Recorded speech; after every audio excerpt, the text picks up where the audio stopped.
Here at Helmuth Ford, we are a small town dealership with no hassle and no pressure.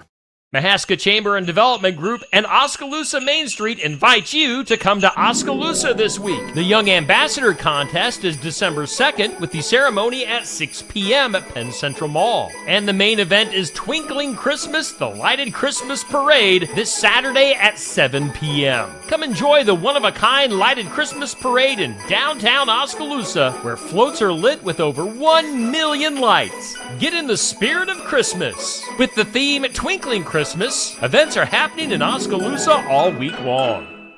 Shop Jen Miracle, located at 119 South Market on the Square in Oskaloosa. Open Monday through Saturday. Shop Jen Miracle is a women's clothing boutique where you're welcomed with a smile while you shop for clothing, accessories, home items, and lots of stocking stuffers for this holiday season. Shop Jen Miracle strives to have the best prices. Everything is under $50. Find Shop Jen Miracle on Facebook for more information. Shop Jen Miracle in Oskaloosa, attainable style under $50. Hi, this is Stacy with Shuttler Insurance Services on the east side of the square in Sigourney. I'd like to invite you to my open house this Thursday, December 5th. KCED will hold a ribbon cutting at 3:45, followed by an open house until 7 p.m. Come for snacks, sign up for prizes, check out the office, and learn more about Shuttler Insurance Services, providing the coverage you need with the care you deserve. Hope to see you this Thursday from 4 to 7.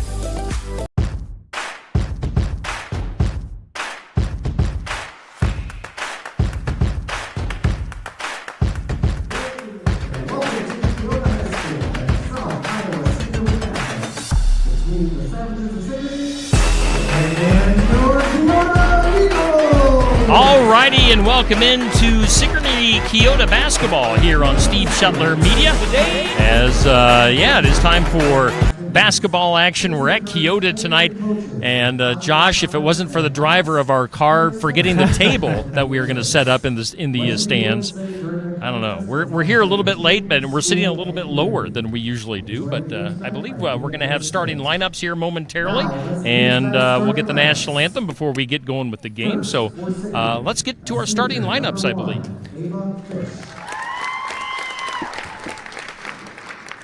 Number 10, McKinley Chick. A freshman, number 21. You know, based on what I can hear in my ear, I don't know how well the listeners can hear that. So it was Ava Fish, the senior for Sigourney, McKinley Chittick, senior for Sigourney, Bryn Clarahan, the freshman from Sigourney, Josephine Moore, another senior for the Savages, and then Bailey Gretter are the starting lineups for the Savages. And I'll just, if you can't hear the PA announcer, I apologize, but I'll just go ahead and repeat them. Grace Conger, the senior guard, stands at 5'6". Senior, number 10, Kimberly Clarahan. That's Kimberly Clarahan, the senior guard, standing at 5'5". A 5'8" junior, number 14, Kennedy Jackson. That's Kennedy Jackson, a junior forward, stands at 5'8". A sophomore, number 20, Emily Conger. And Emily Conger, the sophomore guard, at 5'6". And a 5'4" senior, number 24, Ava Greiner. And Ava Greiner, the senior forward, at 5'4". And now it is time for our national anthem. Head coach for the Eagles is Jeff Sprouse, assisted by Brad Greiner and Levi Lau. The manager for the Eagles is Jordan Greiner. Tonight's officials are Jay Reese, Wendell Campbell, and Joel Fulton. Now please remain standing for the singing of the national anthem by Liz Overton. Oh, say, can you see by the dawn's early light what so proudly we hailed at the twilight's last gleaming, whose broad stripes and bright stars through the perilous fight o'er the ramparts we watched were so gallantly streaming, and the rocket's red glare, the bombs bursting in air, gave proof through the night that our flag was still there. Oh, say does that star-spangled banner yet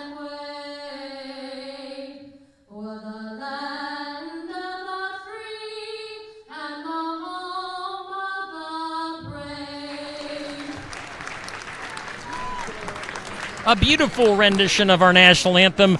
So our official start to the game, we've got Josh Clubb on play-by-play. We've got Andy McGuire. Andy did a lot of Keota broadcasts for us last year. Andy joining us on color commentary tonight. So Josh and Andy, I'll let you take it away. All righty, well, we are set to go away, and first game for Sigourney here on Steve Shetler Media, and Sigourney and Keota for that matter. To start things off, first quarter is brought to you by Barn Wired there in Sigourney, but at the tip we're going to have a tip that does not count as I got the wrong. As Jackson and Moore tip it away, ball's tipped into the backcourt. Keota will win the tip-off. Early into this season, Keota's at 1-2 on the season. Sigourney 0-1 after the loss to Albia. And I got to watch the Sigourney girls play that opening game. Kind of got outmanned by a speedy Albia team. Andy, you've seen Keota play thus far this season, and I guess what are your thoughts on them so far? The girls had a great game last night against Louisa Muscatine. We're seeing some fresh faces this year for the Keota Eagles. A similar starting lineup this year to what they had last year, but bringing Kennedy Jackson in. But keep your eyes on freshman Cameron Hafley, who had a phenomenal night last night and really provided a spark off of the bench for the Eagles. Phenomenal. And there's a missed three ball by Ava Fish, and now Bailey Gretter's going to try one. This one's off the mark, no good. Rebounded by Keota. Well, Andy was talking about the start to the Eagles season. Grace Conger picked up her first foul. And that is a three-pointer put out there by Emily Conger. Keota has it first. No, they did score it as a 2. First 2 points go to Emily Conger, and Bryn Clarahan right down the floor to lays it up and misses. Now they're going to kick it out to Chittick. He's going to try a 3 and banks it in home. McKinley Chittick with Sigourney's first points of the night. And our score is Sigourney 3, Keota 2. It's Keota right back down the floor. The Eagles working around the perimeter. Trying some stuff inside. Sigourney staying stout in that 3-2 zone. Here's a pass inside, tipped by Chittick. Clarahan's going to try to finish it off. She cannot handle it, goes out of bounds. Keota will keep the ball. Tell you what, Josh, we're right up close to the action tonight. I'm counting on Dustin Bensmiller to deflect any balls that come our way. He is security. Griner takes it to the right wing, hands it off. Now left wing.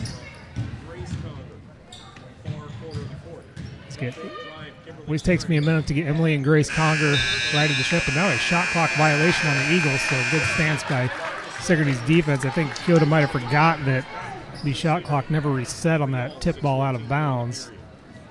And here they come with the press for the Eagles. Get it into Moore. Moore waits, tries to pass it back, and that's tipped out of bounds by Grace Conger.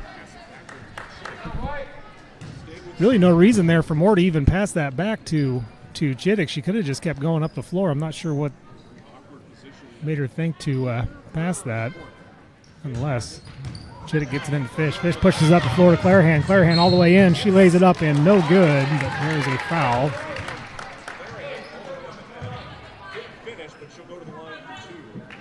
Bryn Clarahan will shoot 2. That foul was on Kennedy Jackson, her first, team second of the quarter.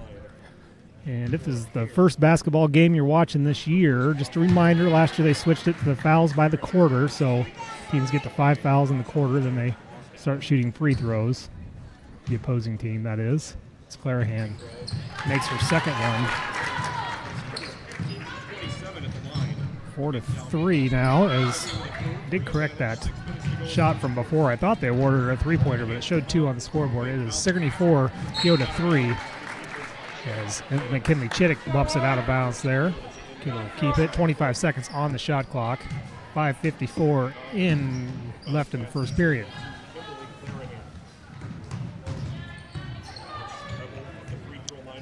Conger sends it inside. Now pass inside to Jackson. She turns and shoots no good. Rebounded by Bryn Clarahan. Clarahan weaves her way through the traffic, passes off Chittick. Chittick down to the corner to Fish. Right back to Chittick at the left wing. She's going to stop, fire a 3, and this is good. McKinley Chittick. has got 6 points, and the Savages lead 7-3. Conger brings it down the floor. A little bit of problems with the press, so they get it up the floor to Conger. Over to Jackson. She puts a jumper, I guess that'd be in. No good. Rebounded by the Savages. Fish running the floor. She lays it up, no good. Misses it. A battle for the rebound. Goes out of bounds. Last touch by Sigourney. And Kyoto will take over. Cameron Hafley checks in. He's going to replace Grace Conger. Addie Finneran will check in for McKinley Chittick on the Savage side.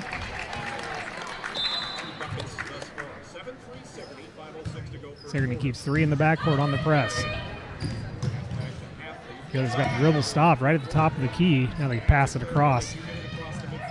Nearly mishandled by Griner, but she settles in. Kyoto will set up their offense. And now Bryn Clarahan gets the ball taken away. She's going to try to run the length of the floor. Griner trying to get back, and Clarahan lays it up, no good. Finneran tips it back to Clarahan, and then out of bounds. Kyoto will take right back over.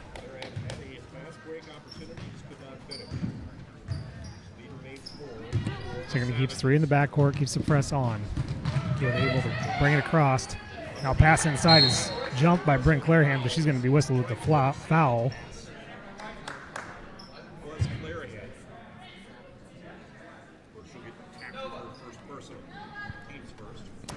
Well, it's almost like the officials are talking to us when they're coming over and pointing out the fouls, because we are right behind the scorer's table. Jackson takes it right side, pushes more off, gets a shot up, no good, rebounded by Finneran. She clears it out. Now she'll bring it up the floor, passes it off to Clarahan.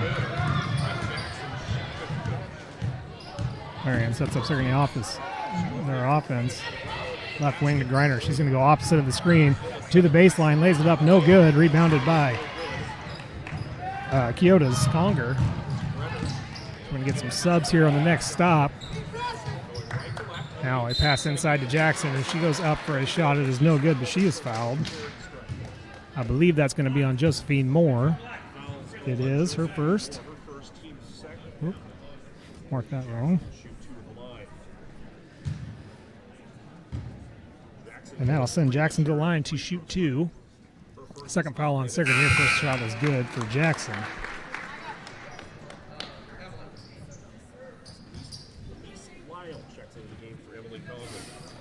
Elise Lyle checking in for Emily Conger. Jackson's free throw is rims out, no good. Rebounded by Clarahan for the Savages. Clarahan pushes it down the floor all the way to the rim. Puts up a runner in the lane. It's no good. Rebounded by Jackson. Kyoto running the opposite way. Got numbers if they can complete the pass, and they cannot. Tosses it out of bounds, does Cameron Hafley. And now Carly Griner will come in. She's checking in for Kennedy Jackson. The score remains 7-4 with 3:49 to go in the opening quarter.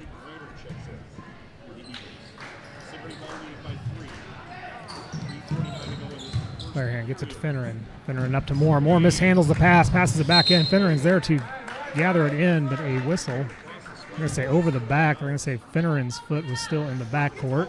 So that'll be an over and back violation by the Savages. Turn it right back over to Kyoto.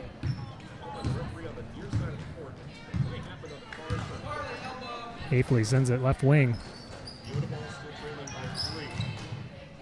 Now a quick 3 by Hafley, and this is good to tie it up at 7. Sigourney's quickly pushing it down the floor. Fish going up for a shot. It is no good. There is a foul. They were going to say it's on the floor, though. Call that foul on Carly Griner. That is the 3rd foul on Kyoto. First on Carly. Now an inbound pass to Bryn Clarahan. She lays it up. Her first 2 points of the game. 9-7 is the score. Ball mishandling here, and now they get it out for a 3 ball, and this is no good. And a foul is called.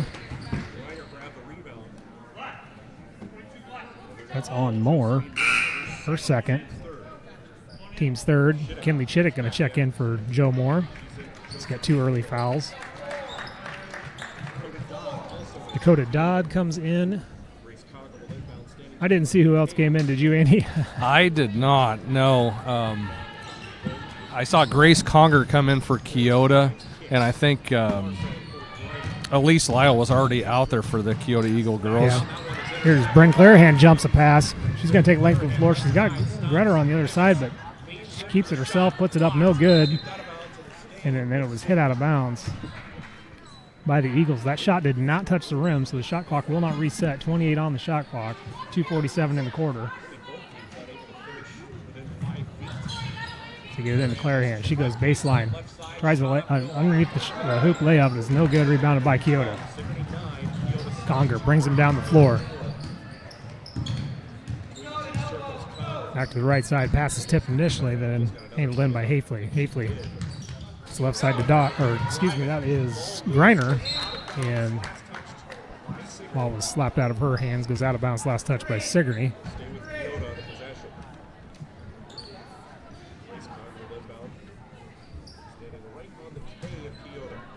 So we're at 2:25 to go here in the opening quarter. Keota tries to get it in. They do. That's to Dodd. Back outside to Griner. She goes up tries to put a tough shot up. No good. Rebounded by Chittick. She pushes up the floor to Clarahan. Clarahan lays it up and good. Bryn Clarahan's got 4. Savages lead 11-7.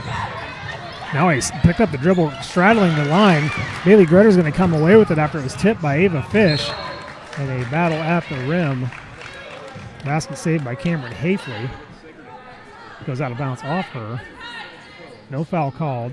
Sigourney will inbound it from the baseline. Bailey Gretter to bring it in.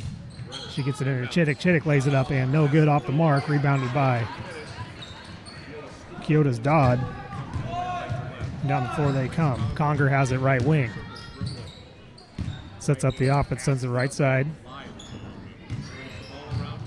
Driving the lane. Has to pick up the dribble. Kick it back outside. Still got 15 seconds on the shot clock. Here goes Griner going left side. She has to stop, pick up her dribble, loses a handle on it, gets poked free by Chittick. Bailey Gretter comes up with it. She pushes up the floor to Finneran. Finneran lays it up and no good. Tries to get her own rebound. It's slapped out of her hand. Picked up by Keota. Keota now runs the length of the floor. Hafley, left side of the lane, and she's going to be fouled by Fish, I do believe. It is on Ava Fish, her first. That is the team's 4th foul. Josh, we have Kennedy Jackson and Kimmy Clarion getting ready to check in for the Eagles. All righty. See after this shot who they're coming in for, as Hafley's first shot is no good. A little strong. Also got Charlie Smothers checking in for Addie Finneran on the Sigourney side. It looks like Kaylee Griner and Kaylee Griner gets a break, I should say. Shot's a little short off the front of the rim, rebounded by Fish. She passes it up to Chittick. Break the weave, get it across right side to Gretter. They send it inside to Smothers, but over her head and out of bounds. Sigourney turns it over on the high pass. Kimberly Clarahan's going to check in now for Cameron Hafley. Sigourney sets up the press. Minute 10 to go here in the opening quarter. Sigourney leads 11-7. Sigourney has 4 fouls. Keota has 3. And now McKinley Chittick jumps the pass, takes it away, looks down inside, sends it to Bailey Gretter, who catches it, stops, dribbles, reverse dribbles, and she is fouled. During the shot, they will say that'll be the 4th foul on Keota, 2nd on Conger. And that'll send Bailey Gretter to the line to shoot 2 for the Savages.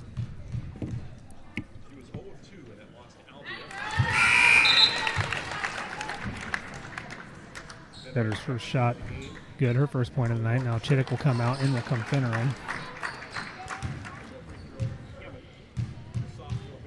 Both teams with 4 fouls. Under a minute to play now here in the opening quarter. Gretter's second shot rims out. Battle for the rebound goes to Keota. Push it up to Emily Conger, throws it forward to Jackson. And now a travel by the Eagles. Keota will set up the press here. Addie Finneran to inbound it for the Savages. She gets it into Clarahan. Nobody even guarding her. Clarahan runs, crosses across lane to Fish. Fish lays it up, no good. Battle for the rebound goes to Gretter. Greder stops. The dribble kicks it outside to Finneran. Finneran drives to the free throw line, kicks it right side to Clarahan. Clarahan fires a three, and this is good. Bryn Clarahan now has 7 of Sigourney's 15 points. 30 seconds to go here in the opening quarter. Shot clock is still on. The shot clock is actually off. And now Bryn Clarahan takes it away again from the Eagles. She waits at the left wing for her offense to get back. Finneran sends it inside to Smothers. Smothers gets the ball ripped out of her hands. They're going to say no, she traveled. Smothers turns it back over. 15.7 on the game clock. Keota will inbound it.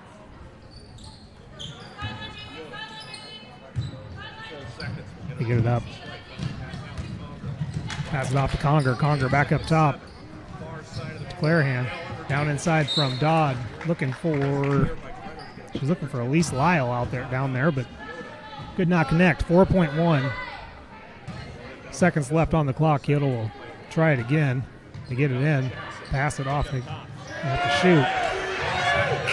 Dodd tries to fire off a buzzer beater to end the first quarter, but does not get it off in time. And that is the end of the first quarter, brought to you by Barn Wired in Sigourney with our score Sigourney 15, Keota 7. Yeah, didn't get any time to mention our sponsors before the game got going here tonight. We do thank Barn Wired, Keokuk County Hospital and Clinics, Oski Dental, Christy Tarr, American Family Insurance, Keokuk Auction Company, Helmuth Ford, Son-in-Law Services. We've got Shetler Insurance Services, Lifetime Dental, Marie Grace Photography, Copper Lantern Bar and Grill, Signs Plumbing, Brothers Market, Sheets Chiropractic, and Serve Pro also on board. Now from Keota tonight, we've got Jennifer Fagan with Neighbor Insurance. We've got Prairie Flower Bakery, Rayman Incorporated, and Vidito Incorporated. So a bunch of people on board for tonight's basketball game here between Sigourney and Keota. Our first quarter was sponsored by Barn Wired, and now I'm going to switch that over to our second quarter sponsor, Keokuk County Hospital and Clinics. Josh, the Lady Savages press being really effective against the Eagles tonight, especially the length with Addie Finneran, McKinley Chittick, and some of the taller girls on the Savage side here. Yeah, with a nice lead, 15-7 against Keota. Keota needs to figure out how to break that press and get some points. Definitely agree there as Sigourney starts with the ball, as you can see here in the second quarter. He says Keokuk County Hospital and Clinics brings us to second quarter. Bryn Clarahan puts a jumper up. No good, rebounded by Moore. Moore fights her way to the rim. She cannot connect. Keota with the rebound. They're going to push the length of the floor here. Now they'll slow up as Sigourney does a good job to get back. Here and pass by Keota is handled. As they will reset now, a travel called on Ava Greiner. She's pivoting down there in the lane, and Keota sets up their press.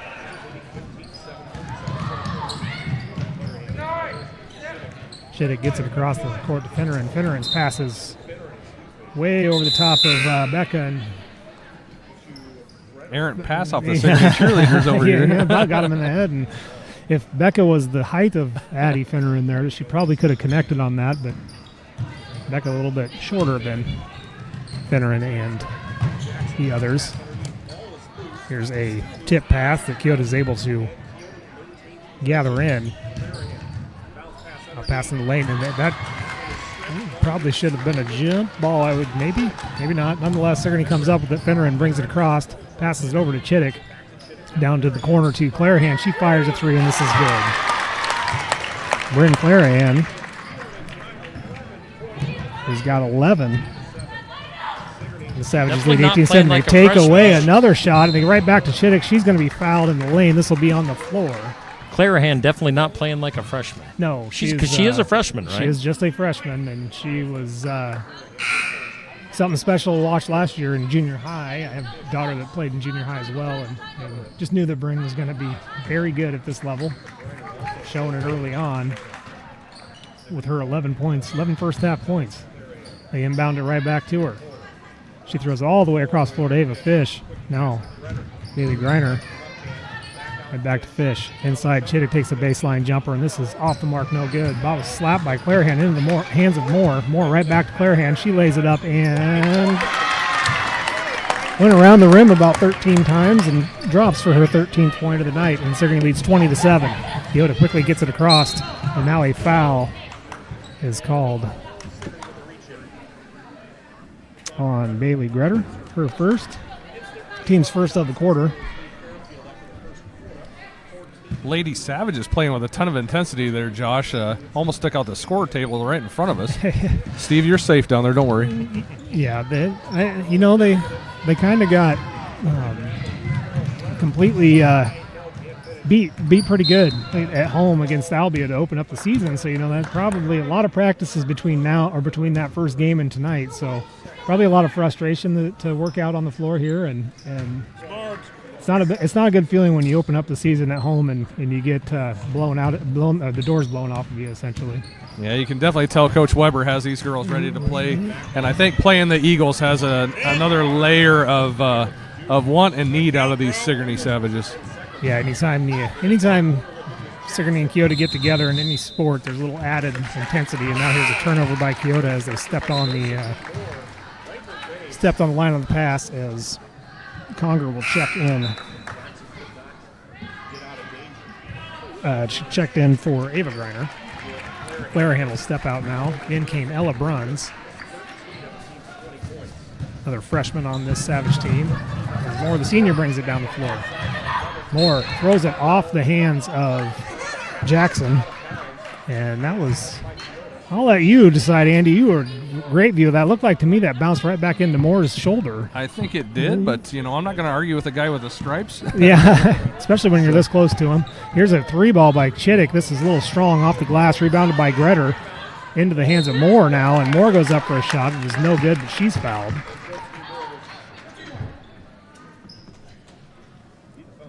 Call that foul on Kennedy Jackson, her second. Team's second of the quarter, and Joe Moore will go to the free throw line. Scoreless so far tonight, and she'll stay that way after the first is a miss. Josh, these Lady Savages are doing such a good job attacking the rim. The Eagles a little bit slow to get back, but they're really taking it to the rack. 20-7 lead with 5:29 to go. If they can keep this intensity up, they're going to be happy at halftime. And off the Moore miss, Bailey Gretter did a good job to keep the ball in the Savages' hands. Kaylee Greiner will check in for Jackson. Chittick. Right wing. Jumps in, puts up a jumper. This is in and out. Ella Bruns there to get the rebound, and a battle for the ball is going to result in a jump ball. Possession arrow is pointing towards Keota, so we'll take that over. And that inbounds play, saw it on the screen. See that more and more across different levels when the team starts out on the half-court line and just sprints into position. A little harder to defend. Here's a quick pass inside to the Eagles, and now laying it up, Kaylee Greiner, and she is fouled in the process. We're going to call that foul on Ella Bruns, her first.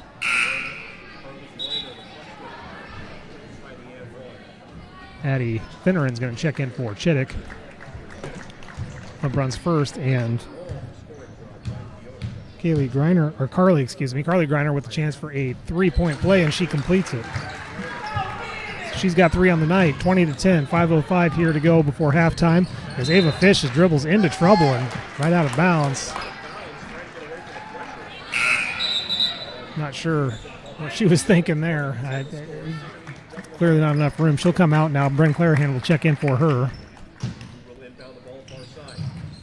As Keota inbounds it. Works it around the perimeter, and the Savages just aren't going to give up the inside to Keota. It's been pretty obvious, so see if they can come away of the Eagles, that is, with some deeper range in some of these shots. Here's a pass, goes off the hips of Finneran. Down to inside, 10 seconds to shoot on the shot clock. Driving inside, ball's tipped loose. 5 seconds to go on the shot clock now. Baseline drive. They get the shot up. It does hit the rim, no good. Shot was taken by Emily Conger. Lady Savages playing this man defense, taking it really deep in the shot clock.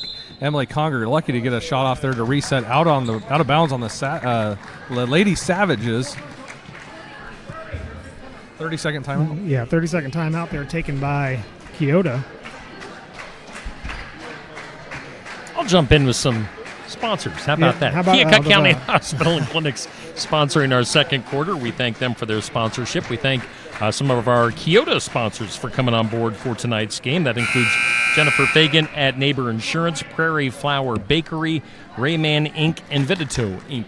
on board for tonight's game. Again, Keokuk County Hospital and Clinics sponsoring the second quarter as a whole as we begin play again with 4:26 to go before half. All right, well, Kyoto was able to get that shot off, and then it got bumped out of bounds. Last touch by Sigourney, so they'll have a new shot clock here, inbounding at baseline. They get it into Hafley. Hafley puts up a shot, no good. This battle for the rebound goes out of bounds, going to stay with Kyoto, as Bryn Clarahan got her hand on it last. So another new shot clock for Kyoto, and we'll inbound it from the same spot. They get it in to Hafley. She lays it up in and good. She's got 5. Scores 20-12. Little confusion on Sigourney, but they throw an errant pass over the hands of Bryn Clarahan, and she's fouled hard in the front court by Carly Griner. Her second, team's third. Josh, that takedown is worth 3 points. Yeah. As Fish will check back in, they'll give Bryn Clarahan a break after that fall. Gretter sends the left side to Bruns.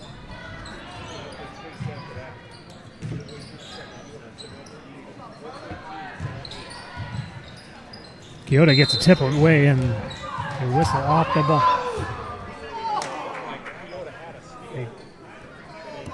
Kyoto had a steal there, but as the breakaway was happening, the back official blew the whistle and called 3 seconds in the lane. As Bryn Clarahan will check back in for Ella Bruns.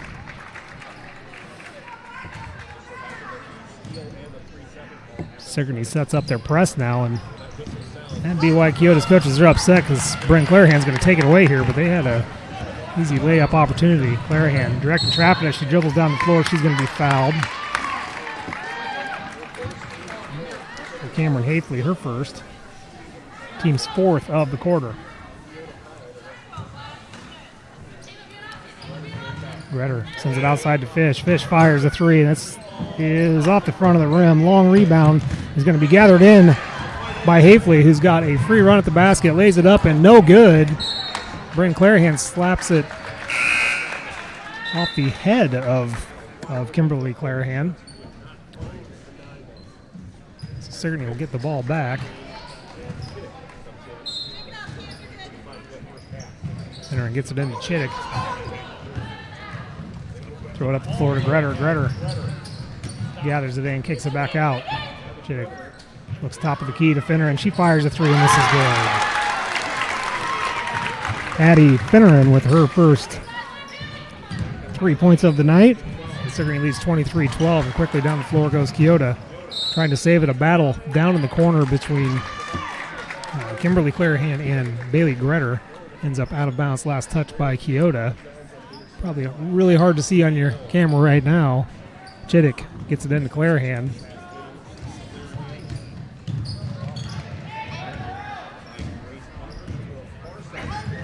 Clarahan gets it across, and now she's going to pull a 3 from the left wing. No good. Long rebound again to Hafley. Hafley all the way down left side, and she's going to be fouled. Blocking foul on Bailey Gretter. That'll send her to the line to shoot 2. Wait, did she make that? Bryn Clarahan, yeah, it's okay. and one for Cameron Hafley. Okay. Bryn Clarahan just couldn't quite get set there to take that charge. It was close, but black and white stripes say not close enough. As Hafley completes the 3-point play. And now a foul as Bailey Gretter's taking it across. We call a hand check on Hafley. Her second. That is team number 5 foul.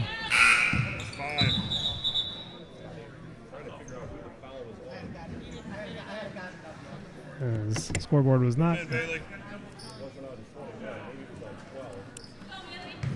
quite updated, so the officials were going to let it play, but that is 5, so that will send Bailey Gretter to the line to shoot 2.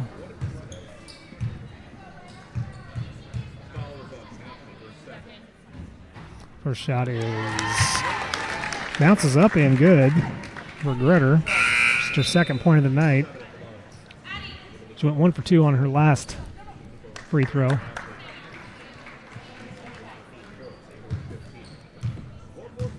.252 to go here in the second. Gretter's second free throw is an air ball that'll draw the whistle, and Kyoto will take over. Trailing by 9.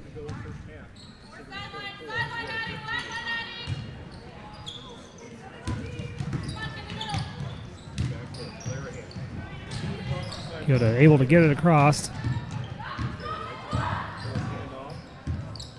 See what they tried to do here. Now it was Lyle that stopped. She passes it off. Gretter jumps the ball, tips it loose. Kyoto able to field it. See the official signal and tip. Sigourney wanted to over back, but it was tipped to that spot by Gretter. Now 5 seconds on the shot clock and a foul off the ball.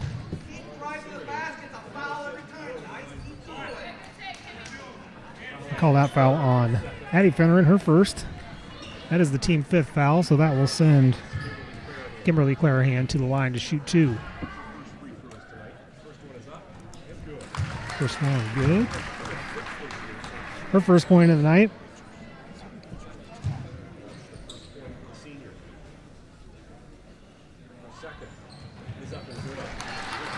Knocks them both down, Josh. We're Yes, 24 to 17 now. 2:19 to go. As Gretter wastes no time getting down the floor. Left wing, that's Fish. Now to Chittick. Chittick tries a 3, and this is a little strong.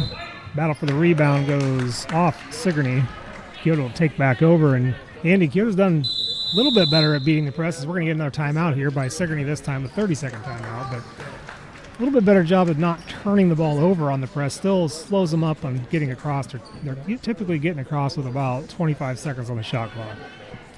Yeah, if you're comparing the two clubs' intensity, you wouldn't think this would be only a 7-point ball game, because the Lady Savages are absolutely hustling for every loose ball, getting up and down the court really efficiently. The Lady Eagles seem a little bit lost at times and need to pick up that hustle, that intensity to get back. They like to settle into this 2-3 zone and aren't doing a bad job rotating across. Need to work on some rebounds for the Lady Eagles to have a chance to claw back into this thing with 2 minutes and 9 seconds left to go in the second period. Yeah, and that zone, too, Sigourney showed. They're not scared to shoot it from beyond the arc. Actually, all of their players, I think, that have been on the floor have attempted at least one. Quickly down the floor come the Eagles. Here's going to be a deep 2 taken. This is no good. Loose ball. Clarahan falls to the floor, and she's hurt. I think, pretty sure she... Kimberly Clarahan rolled an ankle. Kimberly, yeah, definitely rolled her ankle. You could see that from back here. Yes, we'll have an injury timeout.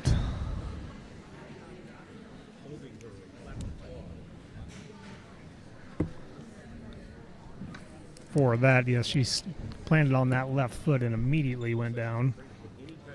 It's looking like maybe one of the assistant coaches for the Eagles will pull the team over and get them away from the injured player here. Yeah. The Lady Savages over here on the sideline getting instruction from Coach Weber, while Kimmy Clarahan regains her composure here on the floor. Hoping Kimmy's okay on the floor. Yeah, and we got a minute 53 to go here in the first half. Sigourney leads 24-17. Both teams have 5 team fouls on them at this point in time, so free throws. Let's go ahead and fouls. squeeze in some of our sponsors. We'll hear from our second quarter sponsor, which is Keokuk County Hospital and Clinics. Keokuk County Medical Clinic is your one-stop shop for healthcare. Our behavioral health providers offer a wide range of services to help you reach your goals. We have multiple family practice providers who see patients of all ages for acute and chronic care. Through a partnership with Bloom Pediatrics of Ottumwa, McKenna Bond, ARNP is here on Wednesday and Friday mornings to give your child the special care they need. Libby Dasso, PAC, is here for all your rheumatology needs. Jack's Corner Drug is located just down the hall for your convenience. And we do thank Keokuk County Hospital and Clinics for sponsoring our second quarter, as it looks like we're about ready to get back to action. Josh and Andy, take it away. Yeah, and Kimberly was helped over to the bench by a couple coaches there. Kyoto will keep the ball. They have the ball when that injury timeout was blown. Dakota Dodd checked in for Clarahan. As Kyoto has 25 seconds now on the shot clock. Minute 45 to go in the second. Collision, but no foul, and a air ball rebounded by Finneran. Well, that wouldn't be rebounded, but caught by Finneran. Gets it to Gretter. Gretter pushes up the floor to Chittick. Chittick looks inside, changes her mind. Now she is going to drive in. Her shot is no good. Rebounded by Conger. Conger all the way down. Nearly ran into the official. He was not getting back in time, and Conger just about runs into him. As they blow. Davey Fish putting really good defense on Grace Conger there. And as on the inbound pass, Fish just rips it out of the hands of Dodd, but can't hang on to it, and it goes out of bounds again. Keota will keep it. 26 on the shot clock.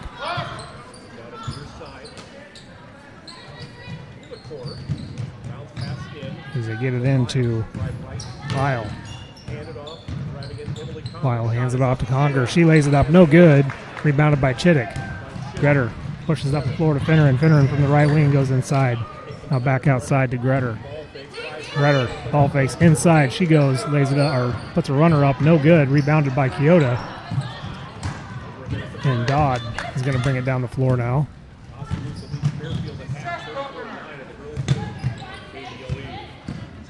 Keota works out of the quarter. We got 20 to shoot here on the shot clock. 45 seconds to go in the quarter. Now a baseline drive by Grace Conger. She puts up a shot that is no good, but she's fouled. And call that foul on Addie Finneran, her second. And we've surpassed 5. So Conger will go to the line and shoot. First shot is good for Conger. Her first point of the night is now Ella Bruns will check in for Addie Finneran. And Keota's second free throw is good. A couple of Savages got in the lane there a little early, but she makes the shot, so it does not matter. But they do not get back as Josephine Moore stands out there, catches the ball, goes up for a shot. She's fouled. And they're going to call that foul on Elise Lyle, her first.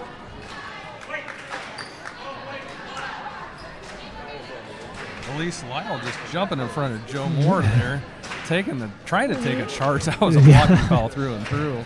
Yeah, she just a little bit late as Moore's first shot is in and out, no good.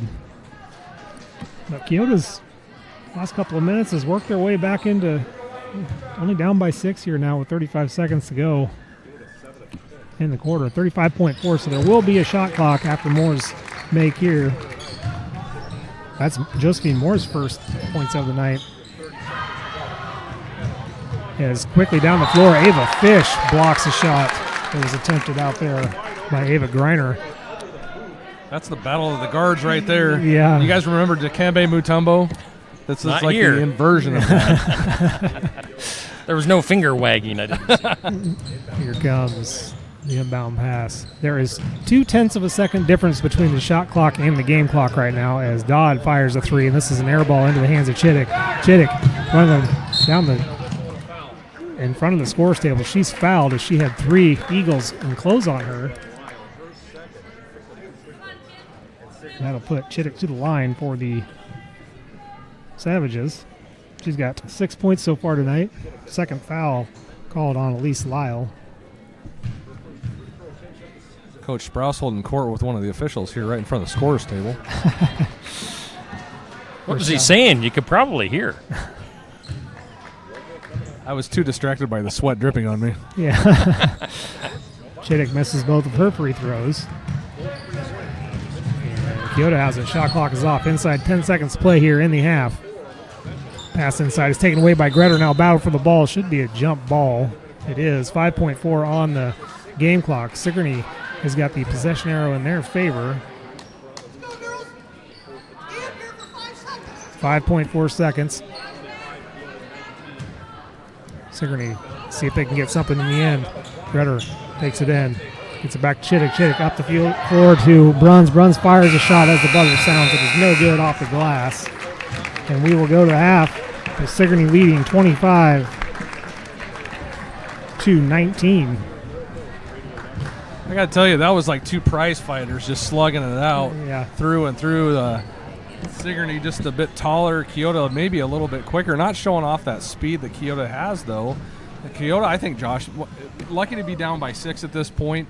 If Keota can clean up some of that stuff, they might have a fighting chance in this second half. But you got to give credit specifically to excuse me, I got choked up there for just a second. Bryn Clarahan, for all those threes made in that first half. I think she had 11 quick points early and has got to be leading scores for the Savages in that first half. And the Lady Eagles just kind of distributing it around. So entertaining first half. We'll see what kind of bruises come back, and we'll see if Kimmy Clarahan's able to set foot on the court. She couldn't put any weight on that right ankle as she was helped out of the gym by Coach Sprouse and junior high coach Hobbs. So we'll see what second half brings. Yeah, I would agree. I mean, Keota does look like they have a bit of a step on Sigourney, but it's really Sigourney has been beating them to the punch with everything. Just hustle is what it's been. So that's something you can make an adjustment to during halftime. But we'll see. Sigourney's certainly taken way more shots than Keota. I don't have the exact stats, and you're right. Bryn Clarahan's got 13 points on the night, easily the leading scorer of the game. Keota's leading scorer for the half was Cameron Hafley. She's got 8, but it is halftime here. So for the next 8 minutes and 36 seconds, we'll let Steve take it away. All right. Well, let's hear. I didn't get all my commercials in before the game started, so we're going to hear from some of those sponsors, and then we'll be back here, in about 8.5 minutes with second half. Again, we're live from Keota tonight. Sigourney leads at the half, 25-19, with more action to come. Friends of the Sigourney Library Tour of Homes is this Sunday, December 8th from 1 to 5 p.m. Tour festively decorated homes decked out for the holidays. Stop by the Sigourney Public Library from noon to 4 p.m. for a hot drink and a sweet treat, included with ticket purchase. Let's eat, drink, and be merry. Tickets are $15 each, or 2 for $25, and may be pre-purchased at the Sigourney Library or on the day of the event. It's the Friends of the Sigourney Library Tour of Homes this Sunday from 1 to 5. Aesthetics by Lily is located in Stella's Salon and Boutique in Oskaloosa. Lily offers facials, dermaplaning, lash services, brow services, and facial waxing. She's also a certified acne specialist. Aesthetics by Lily is located inside Stella's Salon at 1211 A Avenue East, Oskaloosa. Schedule an appointment by calling 641-790-0357. You can also find Aesthetics by Lily on Facebook. For beauty, cosmetic, and personal care, see Aesthetics by Lily in Oskaloosa. The Watch Your Opera House in Watch Your, Iowa is having an Opera House Christmas on Saturday, December 7th at 7 p.m. with Peggy Wardenberg of Williamsburg and Marina Springer of Oskaloosa. Peggy will be singing some golden oldies along with a mix of Christmas songs, and Marina will be singing some favorite Christmas classics along with some original holiday songs. It's all for a free will donation. Get more info at watchyyouroperahouse.org or on the Watch Your Opera House Facebook page. It's an Opera House Christmas this Saturday at 7 p.m. Shop Sigourney TV and Appliance at 103 East Marion on the south side of the square in Sigourney for brands like Whirlpool, Speed Queen, Samsung, and Dish. Sigourney TV and Appliance offers sales and service on appliances and TVs. They invite you to shop and compare. Stop in on the south side of the square in Sigourney and visit with the owner, Gary Cruz, or call 641-622-2511. That's Sigourney TV and Appliance.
All righty, we are back, Josh. Halftime, 25-19 in favor of the Sigourney Savages over the Keota Eagles. We're waiting. Andy McGuire evidently got caught up in the longest lunch line in the history of Keota. I sent him to get me something to drink, and he has not returned. Yeah. He'll make out it a back, I'm missing sure. persons report. Well, the good thing is that we kind of gave a first half recap right after halftime, or right at the halftime buzzer, and so Keota will start with the ball here in the second half. And one other score to note, if you didn't know what was going on, but the Hawkeyes lead the Northwestern Wildcats 45-34 right now. The men's side is teams flip side, and the Eagles work their first possession of the second half, trailing by 6, and a quick three is taken, no good. Rebounded by no rebound. Tap free by Kennedy Jackson. Took the three-pointer. It was Ava Griner. Chased it out of bounds, so Keota shows some intensity out of the gate here as the inbound pass for Sigourney. They push it down the floor. They got Bailey Gretter all alone. She just cannot hold on to it. It is poked out of bounds by Emily Conger. And Gretter almost looking at the hoop before securing the pass as she tosses into more and more. Fights her way through 3 defenders. Can't get the shot up. Passes it out. Now Fish from the left wing. Back up top to Gretter. Gretter right wing to Clarahan. Clarahan head fakes. Now left wing to Gretter. Gretter back outside to Fish. As Sigourney now works the perimeter. And Brent Clarahan drives inside for the wing. She lays it up, or puts a runner up, and it's good. Clarahan's got 15 on the night. As the Savages press works again. As Sigourney actually caught the ball on their side of the court and then lost it. Fish picks it up, and it's an over and back on Sigourney as Keota's trying to bring it down the floor. Here is Grace Conger. Gets it right side to Griner. Griner hands it off to Conger, right back to Griner. Conger right from the right wing, puts up a shot. This is no good. There's a shooting foul. It's going to be Bailey Gretter that picks up the foul. That is her second foul, team's first of the half. As I forgot to mark first versus second half fouls here. First shot from Conger is good. She's got 3 points on the night.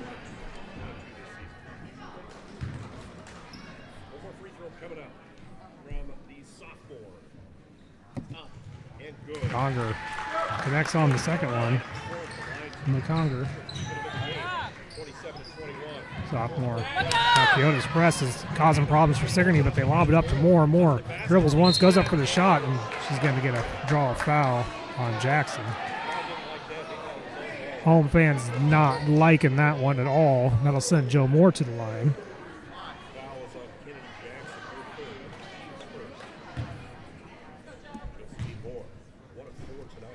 Moore's first shot is back of the rim, no good.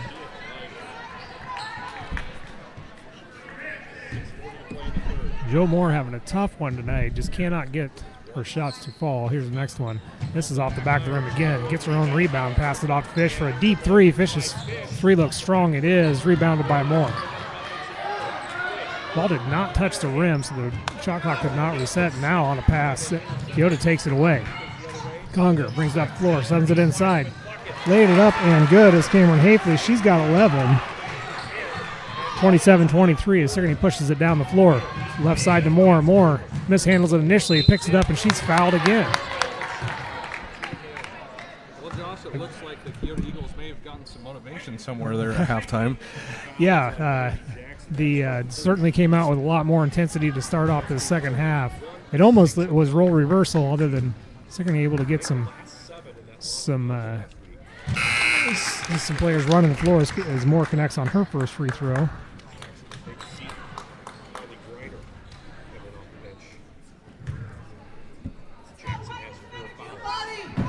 Moore's second free throw is good.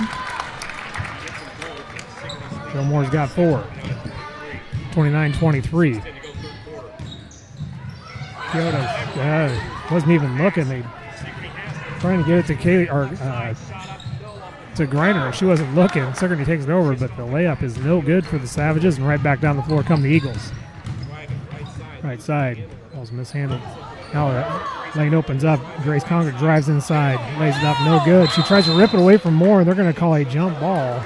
Possession arrow is in favor of the Eagles. And Keota certainly showing it off right there. Absolutely attacking the ball right now. And I'm sure that was the message at halftime there, Andy. I think so. Grace Conger jumping over Josephine Moore there. I think that could easily been called a foul, Josh, but they didn't. That was a jump ball, and we got Carly Griner on the floor here. And Carly Griner and Ava Fish battling for it. Another jump ball. This time it'll go back to Keota.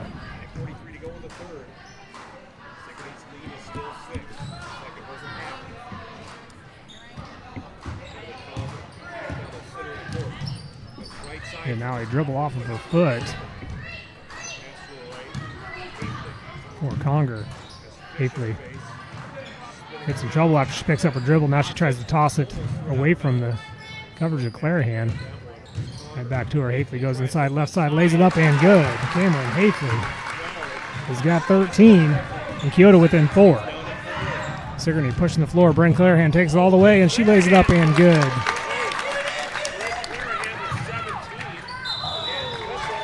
And now a travel by Hafley, and she could not stop in time.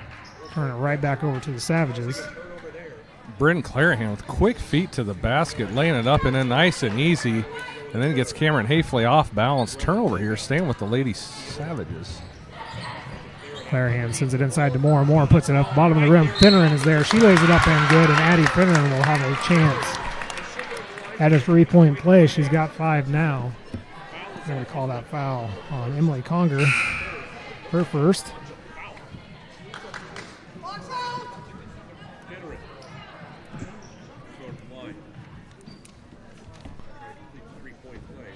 So Lise Lyle will check in for Conger. Addie Finneran looking for the 3-point play, and she connects. Finneran's got 6. A 3-point play and a 3-ball is what she's had tonight. And here comes Keota's in trouble. That nearly was over and back. Should have been called. It was not. Nonetheless, here comes Hafley. She lays it up and good. And there's Cameron Hafley, Josh. I mentioned her in the pregame to keep your eyes on the freshman, number 2 for the Eagles. She's doing damage in the early parts of this second half. Yeah, both freshmen in this game. And here's another turnover to the Eagles. They get it up the floor to Conger. Conger's shot is blocked by Fish, but they're going to call a foul on Ava Fish, her second. But yes, both freshmen, Cameron Hafley and Bryn Clarahan, both the leading scorers tonight. Hafley's got 14, Clarahan's got 15. So we got this battle to look forward to 2 times a year for the next 4 years. Here's the first shot by Conger, and it's good. This might be a precursor to what we're going to see in the boys' game tonight, Josh, between the battle of the guards, Chase Hafley and Isaac Bruns. 34-28 is the score as that free throw is missed. Moore comes down with it. Gets it to Fish. Fish up the floor to Finneran. Finneran from the right wing picks up her dribble. Back outside to Fish. Now Gretter's going to try a 3, and this is a little strong. Rebounded by Keota. As they're trying to push the floor, bounces it off a Savage knee. Bryn Clarahan comes up with it, sends it inside to Finneran. She puts up a shot, and they're going to say no. They're going to say a travel before she let go of it. So Sigourney will turn it right back over to Keota.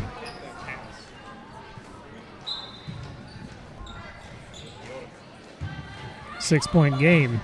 Eagles have not quite been able to get this inside of 5 points, and now a foul is going to be called on either Finneran or Clarahan. We'll see. And tightening up the calls a little bit in this second half. That was not getting called first half. We'll see if they are consistent with that the rest of the way through here. And call out on Finneran. That's her third, so Chittick will come in. Yeah, it was pretty open in the first half, but not so much now. Keota just hasn't been really able to get it within 5 yet. To get to this 6 5-point mark and then let Sigourney score on him. So just turn it over there. We'll see if they can hold him here. Fish sends a pass to Gretter. Gretter able to go get it. I'm not sure if that was on purpose or not. It certainly didn't look like it. Right back to Gretter inside. It's sitting on top the rim and finally falls. Bailey Gretter. Bailey Gretter finding every inch of that rim, gets it to drop. Her first 2 points of the night. Keota's in trouble. They get it off to Hafley. She's got a free run at the rim, lays it up. A little strong. Rebounded by Keota. They're moving quick. A lot of speed going on with ball handling, and now a whistle inside on a battle for the rebound. I think we're going to have another one here on Josephine Moore. No, 33. Bailey Gretter. Bailey Gretter, that's her third. So Ella Bruns will check in for her. Another freshman for the freshman, so. Makes 4 team fouls for the Lady Savages in this third period, about halfway through, just over halfway through. There's now a quick 3-point foul. Ella Bruns picks up the foul. That was Emily Conger. It looked like she was shooting a three. She was, so she'll go to the line to shoot 3. Ella Bruns with her second foul. And Emily Conger is going to camp out at the free throw line for a little while here. Her first shot is off the front of the rim, no good. Eagles not a good free throw shooting team so far in this early young season. Second one is to the right side of the rim. She just does not look like she has the confidence right now.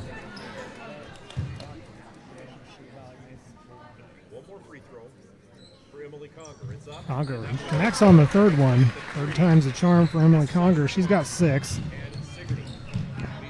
Sigourney's got a 7-point lead. Push up the floor to Moore. Moore sends the right side to Fish. Neck up top to Clarahan. Baseline to Bruns. They're going to work it around all the way back to Brent Clarahan to the far side. She tosses inside to Chittick. Chittick lays it up and good.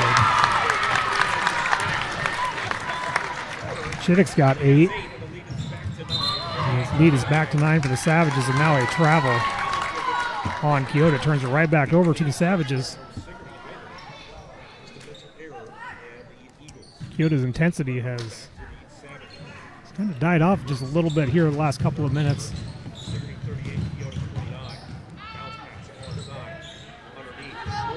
As that's Jill Moore powering away inside, unable to connect. Rebounded by Keota. Work it down the floor to Jackson. I do believe her shot is no good, but she's fouled. Or Lyle, excuse me. Third foul on Fish as well. So Savages with 3 players with 3 fouls. Bailey Gretter getting ready to check in here. The shot is made by Elise Lyle. Her first point of the game. Gretter's going to check in for Fish. Bryn Conrad checks in for Carly Greiner for the Eagles.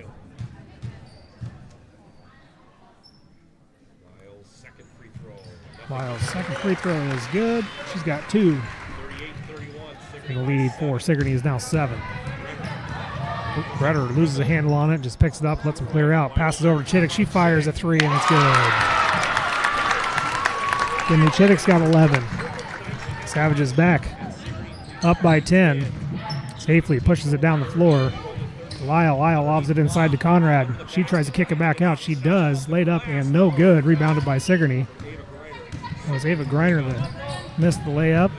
Brent Clarahan's going to run the length of the floor. Passes it off to Bruns. Bruns puts a jumper up. No good. Rebounded by Clarahan. Her putback is good, and she's fouled. And one for Bryn Clarahan there. High off a glass. One thing we need to keep in mind, guys, is at the end of the game we have to pick our Sigourney Motors player of the game. So something to ponder. Joe Moore checks out. In comes Finneran. Bryn Clarahan looks to convert 3-point play. She can't, but it's rebounded by Finneran. Her putback is no good. They're going to say travel. Her putback was going to be good, but she traveled before she let go of it. Grace Conger is going to check in for Emily Conger here.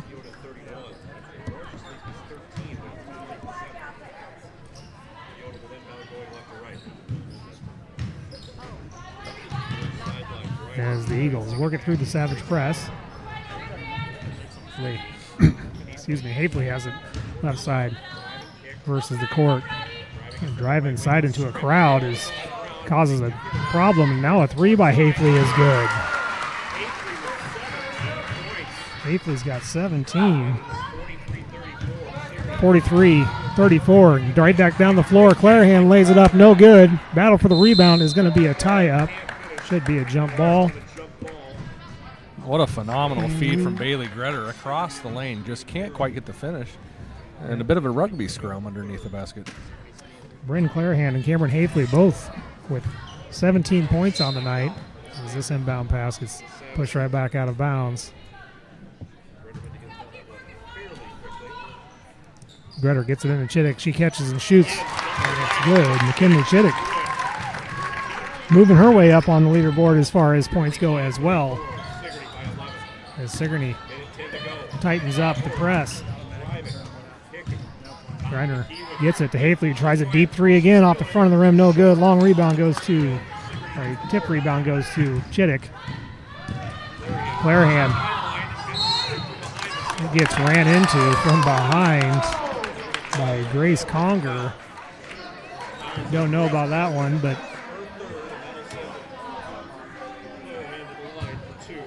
Joe Moore's going to check in for Bruns, and Dodd is going to check in for Griner for the Eagles.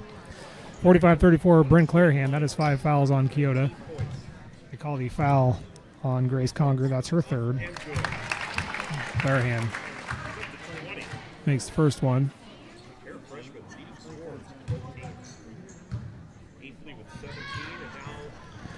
Misses the second one. Battle for the rebound is won by Keota. Get it up to Dodd. Dodd working on Gretter in the backcourt. Now she gets the ball poked free. Ball is loose. Keota's got to work on where he don't matter as Sigourney comes up with it. Body's bouncing all over the place. Clarahan sends it inside to Moore, lays it up and good. 37 seconds to go here in the third period.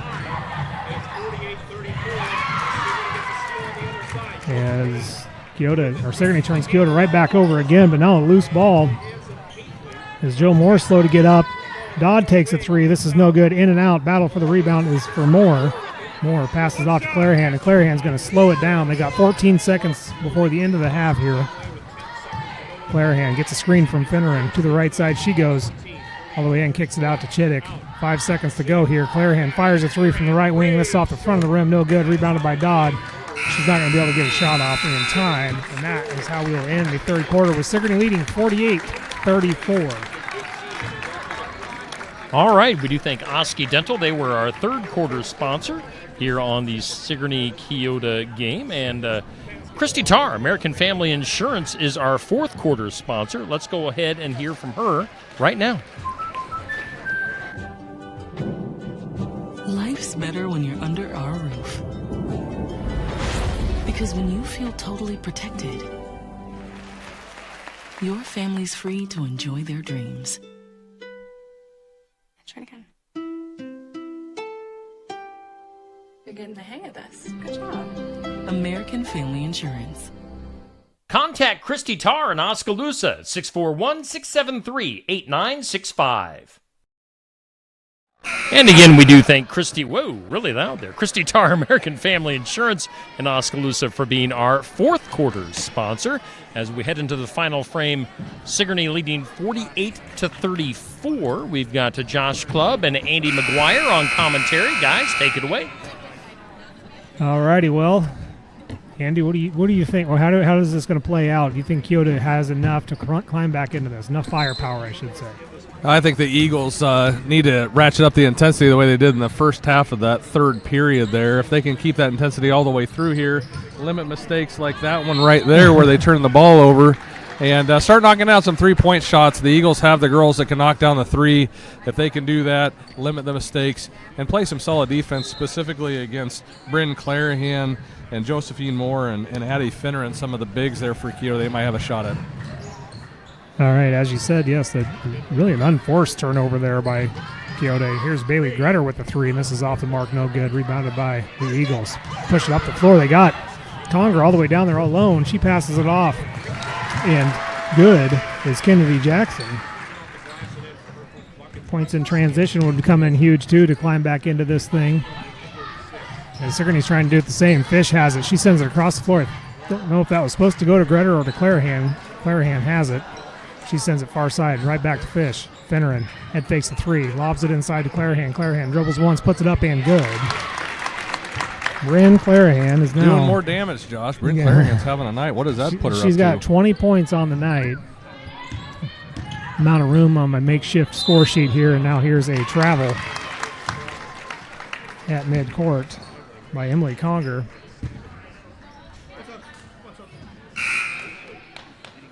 Cameron Hafley will check back in. Ava Griner will check out. Hafley certainly capable of putting points up in a hurry, but again, Keota is going to have to create some more possession opportunities. Here's the ball is tipped. Last touch by Keota. Down in the corner, probably hard for you to see on your screen there. Oh, we got it, Josh. That was Conger that tipped it out of Gretter's hands. Again, Cameraman inbounds is and on it not taking away. And then a missed pass. That ball was taken away by Kennedy Jackson as she passed it up the floor to Hafley. She just overshot her, taken right back over by Sigourney. Finneran now has it right wing. Inside to Moore. Moore's going to spin, puts up a tough shot. This is no good. Off the just glanced off the rim, and Ava Fish is all over Conger. Left side to Hafley.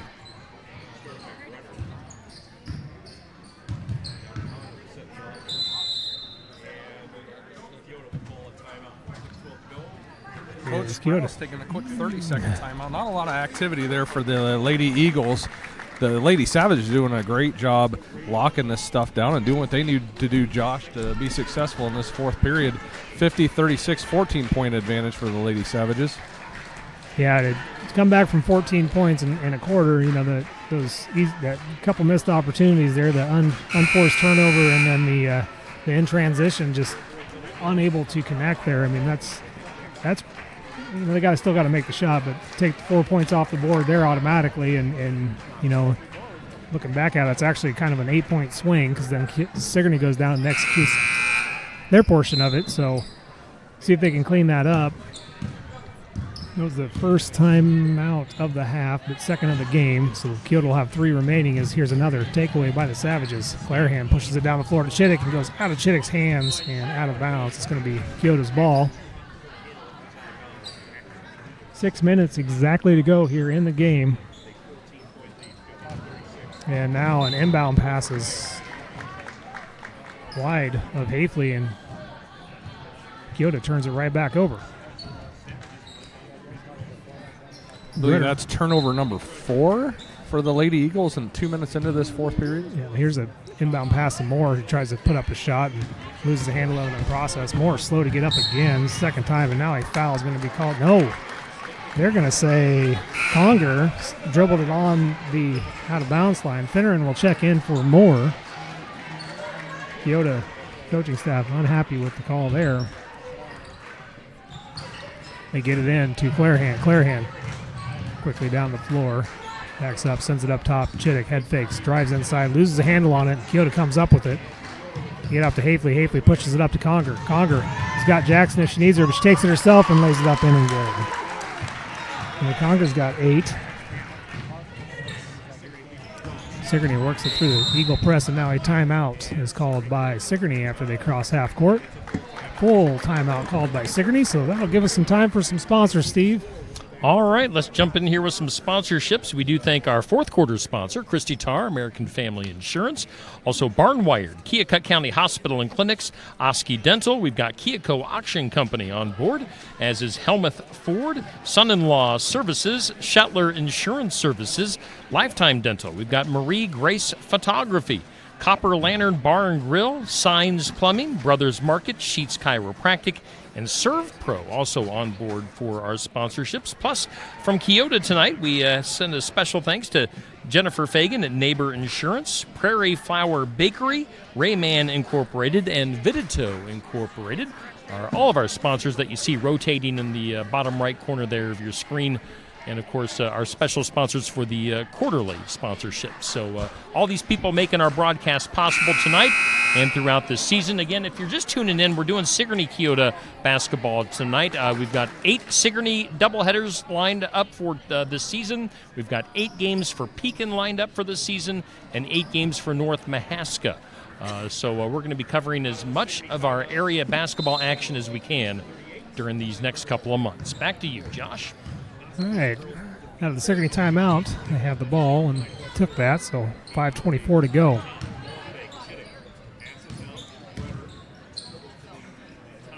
That is Chittick. He tries a 3, and this is good. Kinley Chittick has got 16. And the Savages lead 53-38.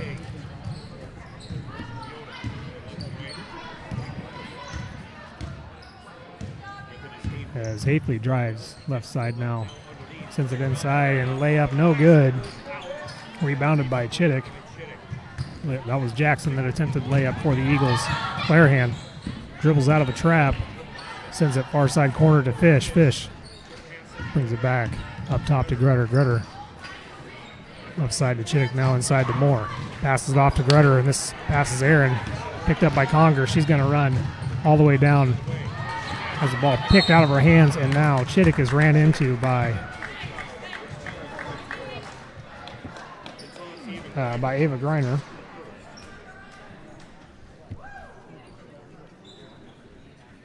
Her first foul.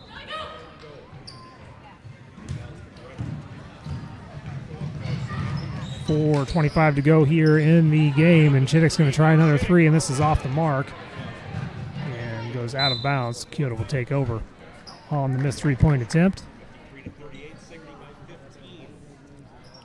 Keota down by 15.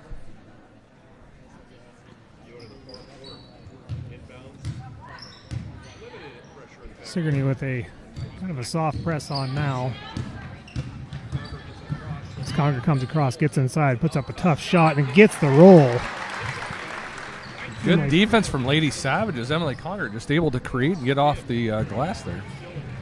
Quickly down the floor come the Savages, and Clarahan's pass to Moore is no good.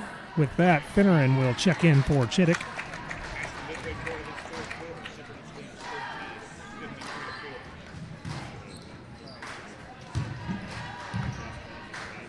Yeah, Andy, Sigourney's kind of relaxed the press a little bit. I mean, they're still out there, but they're not really pushing the issue. And here's Hafley with the drive, and a put up a shot is no good. Now Finneran has her pocket picked.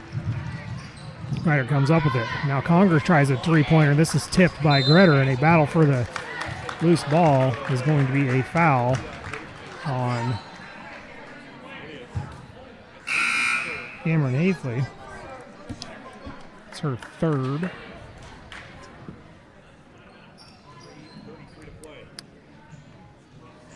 Keota's got 6 on the floor. Keota's got 6 on the floor. There we go. That's what they're going to need to win this one, Josh. Yeah. Well, you don't want to do that with once he hands the ball off, because isn't that a technical, I do believe. Here's a foul on the other end, and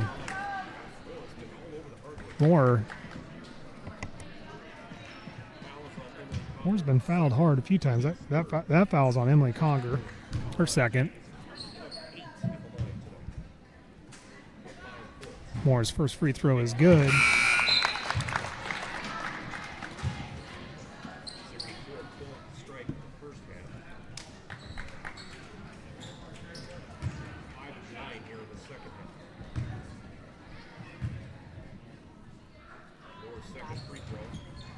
Second free throw from Moore, no good. Rebounded by the Eagles. Eagles bring it down. Hafley sends it left side. Now all the way down to Dodd in the corner. Right back to Hafley, who's running inside and loses a handle on it out of bounds. Turned over by Keota. 3:17 now to go. 14-point lead for the Savages. Finneran gets it into Gretter. Gretter up the floor to Moore. That was Clarahan. Clarahan slows up the dribble, sends it left wing to Finneran, and he tries a 3, and this is off the front of the rim, no good. Battle for the rebound. Should be a jump ball. It is. Possession arrow points towards Sigourney, so keep it. 3 minutes to go here in the game. Kyoto does have 3 team fouls already. Better gets it into Moore. Outside to Fish. She's left alone. She's going to take the 3, and this is good. Ava Fish with her first 3 points of the night. Ava Fish rising up, knocking down a deep 3 over there. And that was Fish's spot to shoot last year. It seemed like she did that a lot. Now here, Addie Finneran jumps a pass, takes it away, gets a steal. She'll just bring him up the floor slowly, sends it right side to Fish. Down to the corner to Clarahan, who tries a 3, and this is no good. Rebounded by Gretter. Gretter's going to dribble out and reset. Now, her coach wanted her to reset, but she did not. Sends it inside to Finneran, who is fouled. That is the 4th team foul on Kyoto. 2nd foul on Ava Griner. Hopefully will check out. Ryder lobs it into Moore. Moore goes inside, puts up a shot, and she's hits the floor hard again. Josephine Moore hits the floor real hard. Standing up, moving around. That's a good sign, Josh. She is a tough kid, a catcher in softball and tough kid, but at this point she's hit the ground hard a few times, and you're up by 17 points. I would expect a sub after her free throws here. Her first one is good. She's got 7 on the night, and they do have, I can't see who it is, but they do have a sub waiting for her. If she connects on this free throw, she'll come out. She does. So she's got 8 points. Chittick will take over for her. 2:28 to go. Leading by 19. Sigourney's probably a stop or 2 away from getting some bench players some minutes here, or some little bit of time anyway. Pass inside. Onto the floor. They're going to battle for it. It's still loose. Clarahan comes up with it off of a pass by Gretter, letting them play it out there. Fish catches it, fires a 3, and this is off the mark, no good. Long rebound is caught up by Kyoto. Still battling for possession. Finneran comes up with it. She goes up for almost a hook shot looking thing, is no good. Now outside, Chittick's going to fire a 3, and this is an air ball that goes out of bounds. With 1:49 to go, Sigourney leads by 19. Lots of opportunities for Lady Savages. Can't quite connect there. Yeah.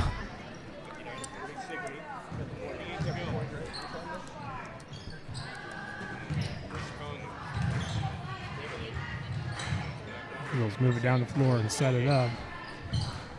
Dodd left wing. Hands it off to Conger. Good screen set up for her. Gets in the lane, puts up a shot. It's no good. They're going to call a foul on Chittick. McKinley Chittick, that was her first foul of the game. She's got 16 points in just her first foul there. It's quite the game by her. Certainly her and Bryn Clarahan, both nominees for players of the game for the Savages. That is a model of efficiency, 16 points and 1 foul. Conger connects on the first free throw. And yeah, it's I mean, even though Bryn Clarahan outscored her by a few points, Chittick's most of Bryn's points came in the first half. She's been relatively quiet here in the second half, but Chittick's just kind of chipped away at it all night. Here's Finneran with a 3, and this is in and out, no good. As Chittick did check out there, in came Charlie Smothers. Kyoto pushes it down the floor. Conger drives to the baseline, puts it up, no good. Goes off the hands of Finneran, gathered in by a Smothers. Smothers cannot quite get a handle on it and ends up going out of bounds. Last touched by Grace Conger. Sigourney will keep it. 1:04 to go here in the game.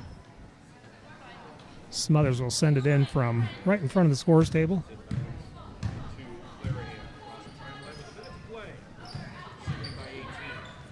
Lob inside to Smothers is over her head, gathered in by Gretter. She tries to pass it back out, and it's tipped out of bounds. Sigourney will keep it at the baseline, far side of the floor. Get it into Smothers. She puts up a shot, in and out, no good. Rebounded by Kyoto, but the ball's loose. Right back to Smothers. She tries it again. This is slapped out of her hands. That's going to send Charlie Smothers to the free throw line, so they get the foul on. Called on Griner, her 3rd. All 3 of her fouls have came here in the 4th period. And Charlie Smothers at the line for the first time tonight. First shot is good. It's her first point of the game. Yeah, 48 seconds to go. Missed by Smothers, rebounded by Finneran. Off the hands of Clarahan's knee, goes out of bounds. But as far as Sigourney's player of the game, I think my vote is for McKinley Chittick, just for the consistent play throughout the game and only one foul. What's your thoughts, Andy? What's that, Josh? The Sigourney player of the game. My nominations are McKinley Chittick or Bryn Clarahan. I would lean to the side of Chittick just for the 16 points, one foul, plus her points are almost split dead even between first half and second half. So just consistently all night. Clarahan kind of loaded up in the first half there and slowed down since, and it's the no fouls thing is it kind of turns the corner for me as Keota has it on what could be the last possession of the game. If they don't have to take a shot, I'm sure they will if they get the opportunity. There's a shot that is no good. Taken away by Clarahan. Chittick. I didn't keep defensive stats, but Chittick had a lot of them on the defensive side, and here is the final seconds of the game. Keota comes up with it. Ball is loose. Clarahan just holds on to it, and that is the game. What an end there. Yeah, sorry, I was trying to keep up with what was going on and then also trying to decide who I think should be the player of the game. But I think you're spot on between Bryn Clarahan and McKinley Chittick, both very deserving. I think you're going to be hearing Bryn Clarahan's name called all year long. I think she did provide an excellent spark for the Lady Savages at the start of that game, really set the tone for how aggressive the play was going to be and what she could bring. But I think at the end of the day, for me, my vote would go to McKinley Chittick. Like you say, 16 points, or whatever it ended up being. Was it 16? It was 16. Yeah, 16 for McKinley and one foul. That is the model of efficiency, and I'm solely on board with the balance between first half and second half. She maintained that level of intensity all the way through. She absolutely affected the game with her length and her size, and so my vote would be for McKinley Chittick. All right, there you have it, Steve. Our Sigourney Motors Sigourney player of the game, McKinley Chittick, the senior, with her 16 points and just one foul on the night. Close second would be Bryn Clarahan with 20 points on the night. McKinley, of course, a force on the defensive side as well. I'll just cause some controversy. I'll say I would have went with Clarahan. Okay, well, your vote doesn't count. It's your show, Steve. Is your name on is your name on the computer? Or? Oh man, yeah, it's Steve Shetler Media. Guys. Oh, okay. But we'll go with McKinley. Right. She's very deserving of our Sigourney Motors player of the game, and yeah, we'll be making a post about that tomorrow morning when I have time to put that all together. So congratulations to her. Andy, are you going to stick around for the boys' game? I am, and I was going to mention, Steve, I was late to the game. We had an Aaron Asks in the middle of our broadcast. Apparently, Coach Weber was obstructing the view, and the request was to ask Coach Weber to sit down. But her job is more important than ours is. I'm not going to ask Coach Weber to do that. She can do whatever she wants to do. In the midst of the game. Yeah. Good luck on that. So Sigourney girls get the win 60-41. As you can see, the boys are coming out. And we've got Sigourney and Keota boys matchup coming up here in about 15 minutes. We'll take a break in between games, kind of reset things, and come back here in just a few, maybe 10 to 12 minutes with the beginning of the boys' game. So stay tuned to Steve Shetler Media for Sigourney and Keota basketball tonight, right here, again, on Steve Shetler Media, Facebook and YouTube.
All righty, welcome back into Keota. We've got about a minute and a half. I believe we'll be getting our pregame players and all that good stuff coming up here on Steve Shetler Media.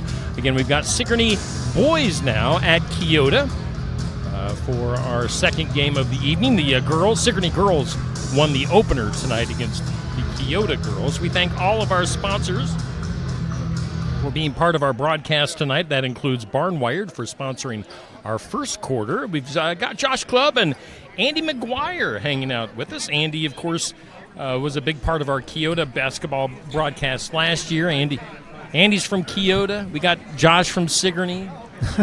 Got the two sides combined here in the commentary booth. Technically from Keswick. We'll call this the Cobra Cast. Yeah. There you go. There you go. Yeah, the Cobra Cast. The start of the season for the Savages. I think Keota has one game under their belt. Sigourney yet to play here, and last year I think this was the first game of the year for both schools. So very young, very early in the season. Sigourney has a lot to look forward to with pretty much everybody returning from Sigourney's team last year. The youth showed at times, but Keota, on the other hand, I'm going to lean on Andy for this one. But Andy, Keota had quite the team last year, and what's the outlook this year? Well, we got a little new faces on the team this year. Josh graduated 9 seniors last year, did the Eagles off a really successful 23-1 season last year. The one loss coming in sub-state to Gladbrook Rhinebeck. But what you are going to see is Billy Kindred back this year. Had a monster night last night, double-double against Louisa Muscatine. New face Chase Hafley at point guard, replacing Cole Kindred, a great basketball player last year. So it'll be really exciting to see these new faces come out on the floor. You'll have Jackson Vitito and a few others they're announcing right now. All righty. And just like I did in the girls' game, if you're listening, I'll just read out or say the names because you can't hear them. That's number 10, Ike Malnix, the sophomore. And then you got Solon Yates, the junior for the Savages. Isaac Bruns, number 20, senior for the Savages. John Berg. He wears jersey number 34. He's a junior as well for the Savages. And Braden Wood, number 52 for the Savages. Brady the junior. Number 4, Jace Kalupa. Number 4, Jace Kalupa. Senior for the Eagles. 10, Jackson Vitito. Get a good view of the Keota players as they come up and shake hands with the officials. Here is Chase Hafley. 6'2" senior. Chase is a junior. Brody Griner, a senior, listed as a captain on the team. And a 6'5" senior, number 40, Billy Kindred. Billy Kindred, senior, the captain for these Eagles. Head coach for the Eagles is David Stout. Did the national anthem for the girls' game, so we're set to go. As goes without saying, the Sigourney Keota Boys Sports Meetup. Of course, these guys were teammates just a couple of months, or just less than a month ago, as the Cobras separate and become Savage and Eagles. And we'll have Kalupa and Bruns at center court waiting to tip. Ball's in the air. Kalupa tips it. It's handled by Berg. Berg sends it left side to Yates. Now Wood to Malnix. Eagles come out in that signature 2-3 zone. Savages, same starting 5 as last year.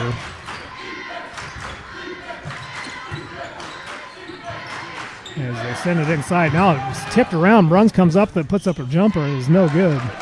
Rebounded by Kindred. Eagles with their first possession of the game.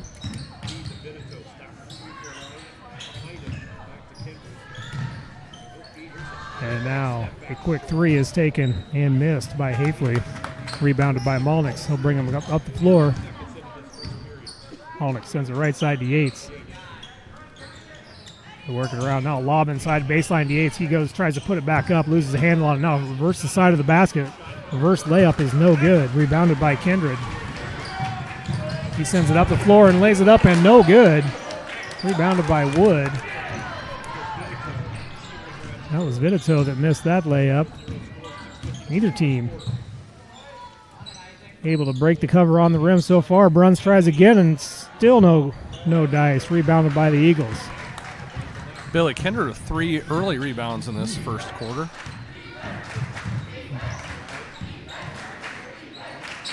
As Kyoto that's on Sigourney's defense. Here's a 3, and it is made by Billy Kindred. First points of the game. He's got 3. Kyoto leads 3-0. Now they set up the press. Try to get it into Bruns, and it's slapped right back out of bounds by Vitito. Eagles bringing full court press here. A little 1-2-1-1.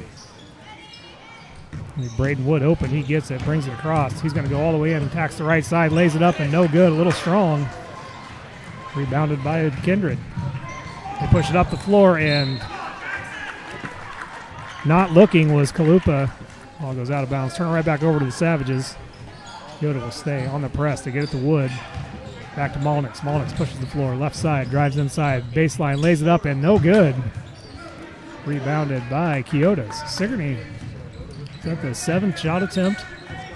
Still unable to get the 0 off the scoreboard. Starting out ice cold. Here's a 3. And this is a little strong, no good. Tough rebound. Well, it's going to be credited to Yates. Berg really should get credit for that. If there was an assist for rebound, he'd give it to John Berg there. Here's a pass from Bruns to Woods. He can't get it to fall. Berg goes up for the rebound, and the foul is called on the floor. Call that on the floor. Yeah, that is against on Brody Griner. Or actually, excuse me, Billy Kindred. Billy Kindred's first foul. First foul of the game. Wood sends it in to Berg. Berg's shot is blocked. Blocked by Kindred. He pushes it up the floor, taken away by Wood. Braden Wood gets it off to Malnix. Malnix sends it right side to Yates. Savages will reset. Right back to Yates right side. He was looking back door there for Berg, but it was well covered out down there by Kalupa. As Yates, now they send it all the way around far side to Malnix. Malnix tries to spin moves, passes inside to Berg, nothing there, sends it outside to Bruns. He fires a 3, and this is off the mark. Battle for the rebound is still ongoing. Kyoto's going to come up with it, but they're going to say he was laying. No. They're going to say Malnix touched the ball when he was out of bounds. So Kyoto take over 3-0, 4:52 to go here in the opening quarter. They tightened up the rims between the girls' game and now, and it's a little bit harder to make these shots. Here's a 3 attempted. This is no good. Rebounded by Kyoto. The putback is no good as he's fouled. That is Kindred who's fouled. They call the foul on Ike Malnix. It's Vitito that attempted the 3 down there in the near side corner. And now we're going to get a official's timeout for some blood on Kindred.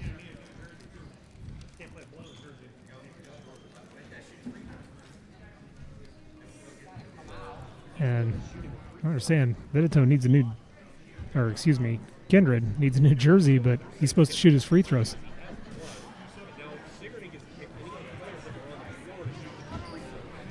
So he takes off to go change his jersey. Coach Stout's going to delay as much time as he possibly can.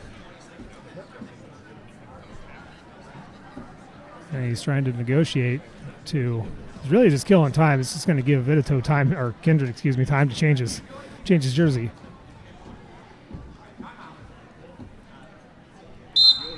So now Kyoto's going to take a timeout to give Kindred the chance to change.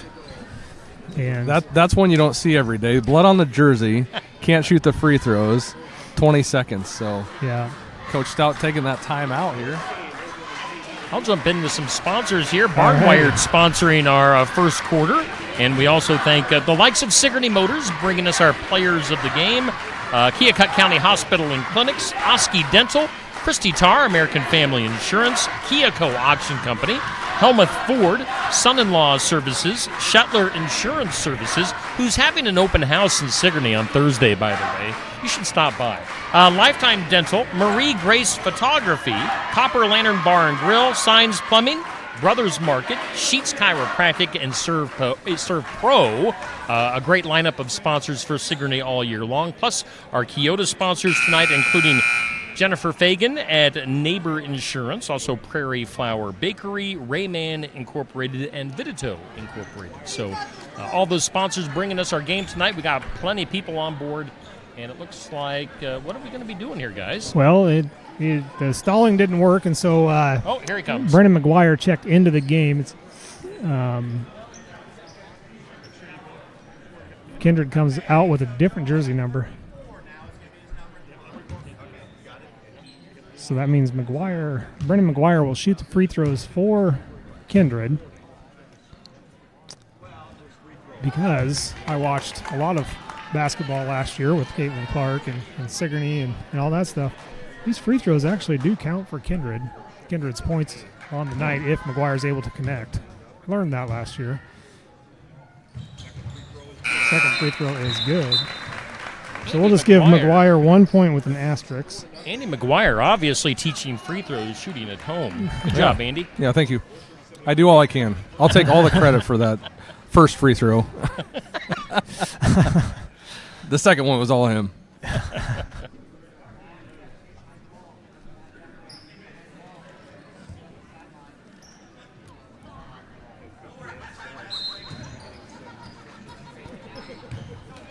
Now, Sigourney will inbound it. 4-0 is Keota's lead. As Molnix. Ooh, might have went over and back. That was close. That was close. He gets it over to Bruns. Official was standing right there watching what we were, so I don't know.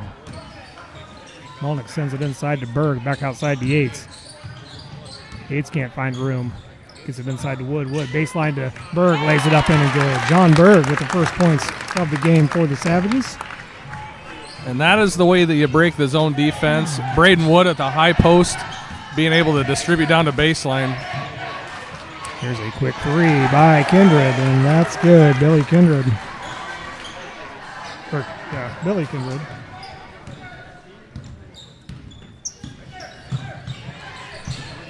He's technically got all 7 of Savage points. Or Eagle points, excuse me. Here comes an off-balance three by Bruns is no good. Rebounded Kindred, runs length of floor, lays it up in and good. And if it wasn't evident before, it's very evident now of why Coach Stout wanted to eliminate the amount of time Kindred was not on the floor for these Eagles.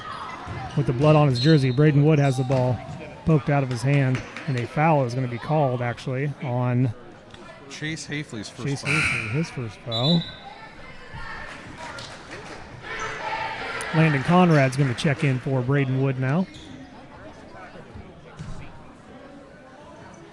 Landon, a sophomore on the Savages. Looks actually a little confused on where he's supposed to be right now.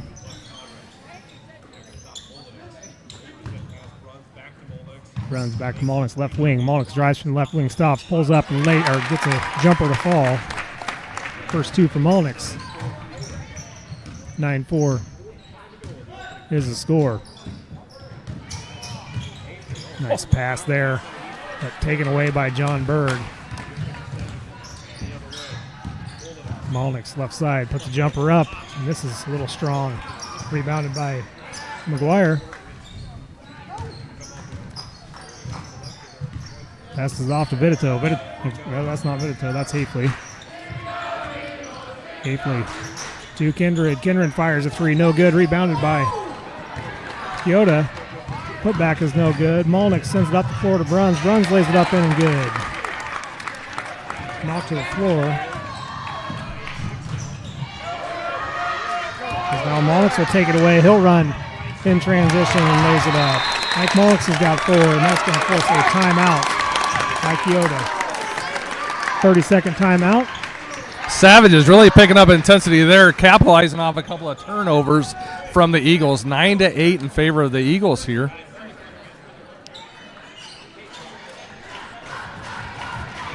And again, we do thank our sponsors like Barn Wired sponsoring our first quarter tonight. And again, guys, we'll have to keep an eye on how the stats play out and how the players play their game. We're going to be picking a Sigourney player of the game for later on tonight, sponsored by Sigourney Motors. So something to keep in mind as we continue on in the game. Yep, way too early to be talking about that now, as just getting going here. 9-8, tight one. I would expect it to be a pretty tight contest through and through. I'm sure we'll have some runs by each team here and there, but I would assume this will be a tight contest. Here comes now, excuse me, Hafley lost the handle on it for a second. Molnix tries to take it away. Keota able to secure it. Dwyer has it right wing. Sends it out. Molnix tries to jump the pass. He does. Knocks it loose. Hafley able to gather it back in. Sends a high pass down to the baseline over the head of Vitito. We're going to say it was tipped by Sigourney. Keota will keep it, and the inbound play works. That gets Vitito 2 points. 11-8 is the Keota lead, as Braden Wood looks to check in here momentarily. Molnix sets up the offense. All 5 Savages on half the floor right now. Runs, goes right down the middle, lays it up in and good.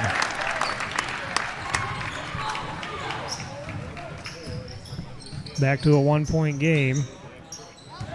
Right at a minute to play in the first quarter. Kindred stops, kicks it back out.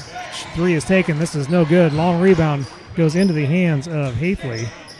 McGuire back outside for another 3 attempted and made this time by Vitito. Vitito, I think, has 5.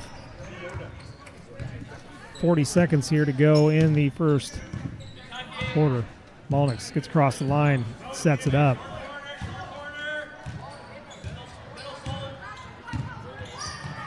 Right side to Conrad, right back to Molnix. Molnix from the left wing drives inside, jumps. No good. Molnix tried to get his own rebound, can't hang on to it. Keota comes down the floor. That is Vitito. It's off to Hafley. Hafley puts up a jumper, no good. Rebounded by Bruns. Quick pass to Molnix.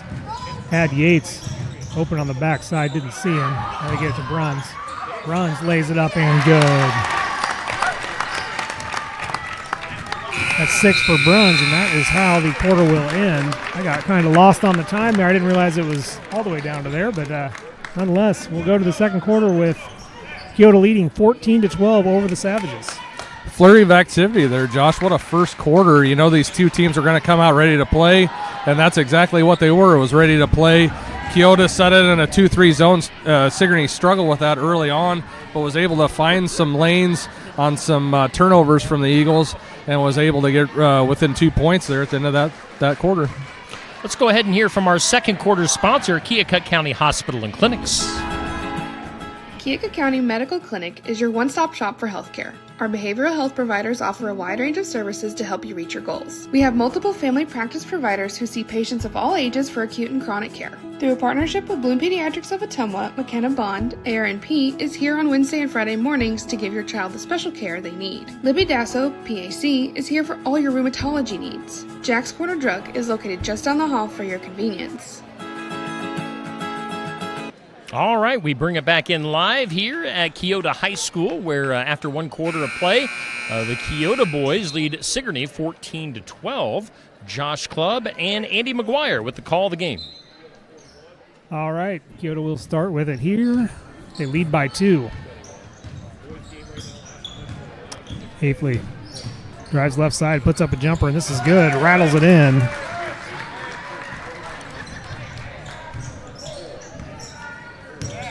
Extend the lead to 4. Molnix inside to Wood. Wood was not ready for it, not looking at all. Sigourney turns it right back over to the Eagles.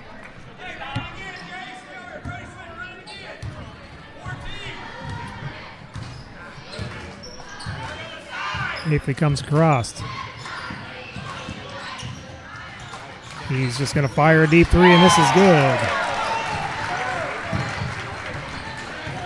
He's got 5, and they lead 19-12. Molnix gets it across to Wood. Wood jump stops in the lane, kicks it outside. 3-pointer attempted by Conrad, no good, a little long. Ball is tipped by Molnix back to Berg. Berg lays it up in and good. Ike Molnix with a really nice tip there.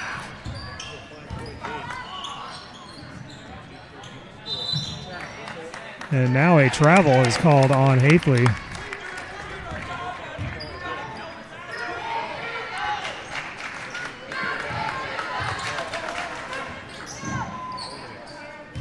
Sigourney in the backcourt here. It's Molnix. Gets it across to Wood. Wood right to the side, pass it off to Berg. Berg's shot is blocked out of bounds by Kindred.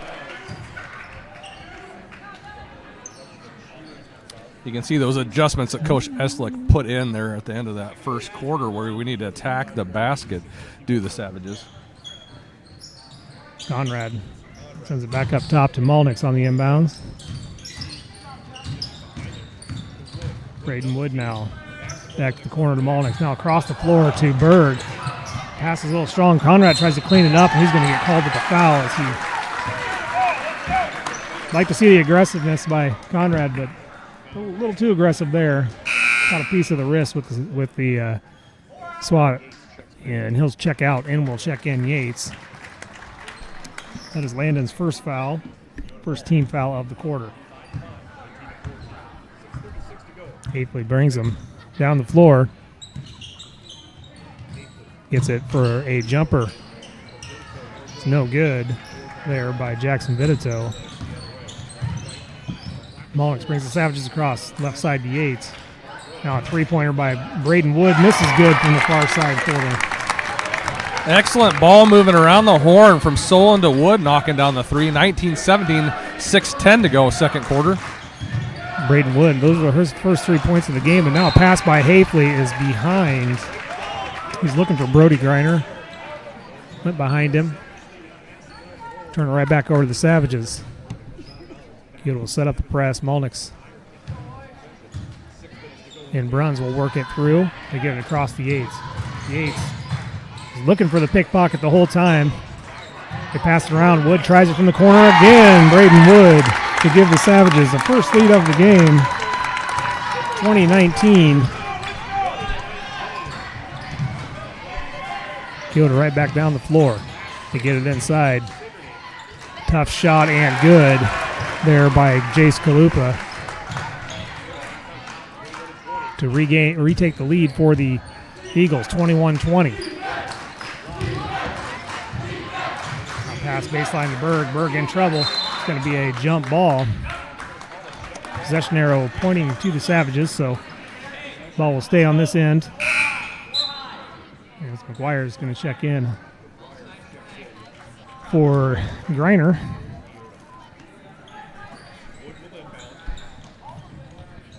Braden Wood baseline sends it up top to Yates. He's left alone. He's going to take a three every time there, and he's short. A little soft as it does not catch the rim.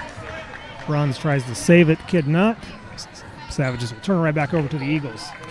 Solon Yates just off the mark from Webster, Iowa, and that was a deep one. Here is Kyoto inside. Tough shot is blocked by Bruns into the hands of Molnix. Molnix running the floor. Kyoto able to get back. He passes off to Yates. Yates puts up a jumper. This is way off the mark. Kyoto comes down with it. Right back down the floor they go. Hafley thought he was going to pass, then turns and puts up a jumper. This is no good. Swatted free. Gathered in by Wood. He hands it off to Molnix. Molnix down the floor. Sends it right side to Yates. Yates from the right wing.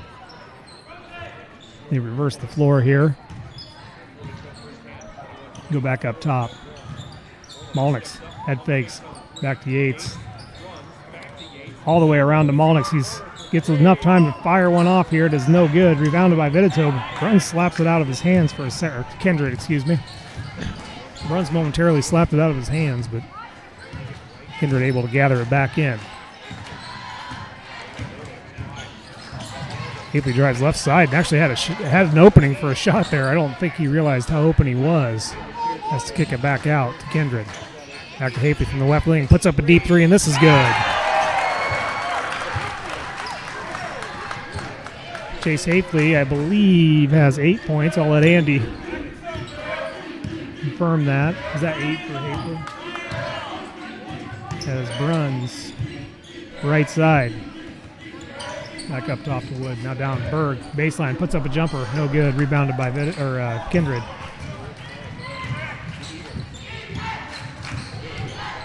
Vidito hands off to Hafley. Hafley right side. Moves around. Puts up a shot. He is fouled.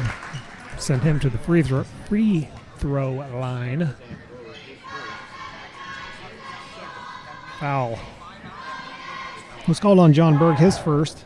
Team's second of the quarter.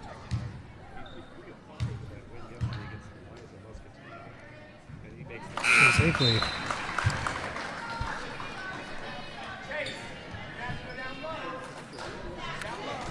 Porter Cave checking in for Jace Kalupa for the Eagles there.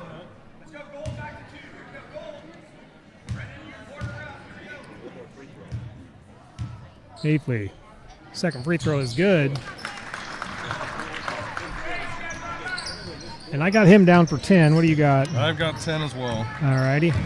Molnix comes down the floor. Savages trail by 6. Molnix has a left wing. Inside to Wood. Back to the corner to Yates. He fires a 3 from there, and this is off the mark. Rebounded by John Berg.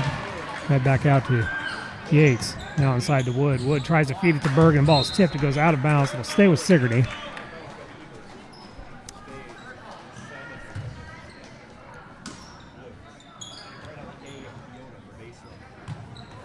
Get it in to Yates' right wing. Try Molnix. Now Sigourney's going to have to reset here. Sends it right side. They still got plenty of time to work a play to get it to Braden Wood right side. He goes up. Tough shot. No good. Rebounded by Kindred. Quickly down the floor goes the Eagles, and a three-pointer is attempted. A little short. There's a 3 by Vidito, and now a 3 by Kindred is no good. Rebounded by Braden Wood. Looking down the floor, sends it up to Molnix. Molnix, left side, spins, loses a handle on it, goes out of bounds. Off the knee of Ike Molnix, turnover on the Savages, coming back Eagles' way. It was a nice spin move. It just, you got to hold on to the ball when you do it.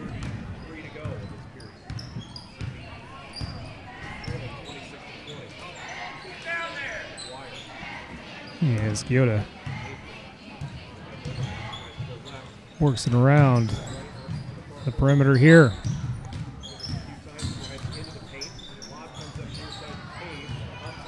And here is a 3 that is an air ball out of bounds taken by Hafley. Good ball movement for the Eagles around the horn over to Chase Hafley, just a little bit too short. So the Savages get it right back down here, trailing by 6. They turn it right back over. It is taken away by Porter Cave. He runs length of the floor, goes to lay it up, and Yates blocks it out of bounds. Good recovery by Yates. You were talking about Dikembe Mutombo earlier, Andy. I think he is waving the finger at that one. Yeah. And they lobbed it into Kindred, and Bruns jumps up and blocks it. Sigourney has it again. Minute 48 to go here in the second quarter. Trail by 6. Almost feels like they really need to get some points here. They came up empty the last few trips down to this end of the floor. Yates, right side to Molnix. Baseline to Berg. There's Bruns with the jumper, and this is no good. Battle for the rebound is won by Kindred. Kindred passes it off to Hafley, and Hafley slows down.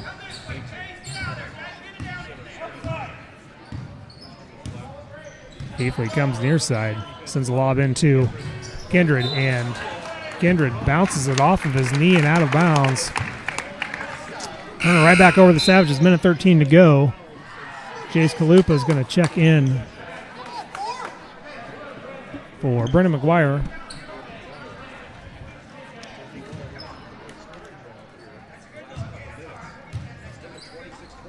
Minute 10 to go before the half. Sigourney trails by 6. Molnix lays it in, or lobs it up to Wood. Wood head fakes, puts up a shot, is no good, but he is fouled. It'll go to the line. I think that foul's going to be called on Kalupa. Nope, they call it on Kindred.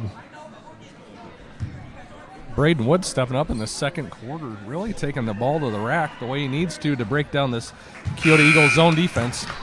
First free throw is missed by Braden Wood, as Brody Griner checks in for Kindred. Kindred has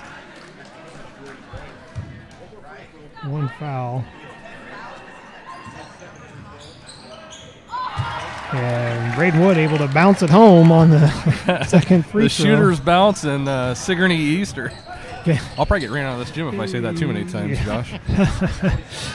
Kindred does have 2 fouls. The scoreboard said 1 because he changed jerseys. And here is another turnover forced by John Berg. And then Sigourney's going to turn it right back over, and Vidito loses a handle on it. Basically passed it to himself. Unless you're my man Josh Allen, you can't pass it to yourself. Kane Weber's checking in for John Berg. John Berg.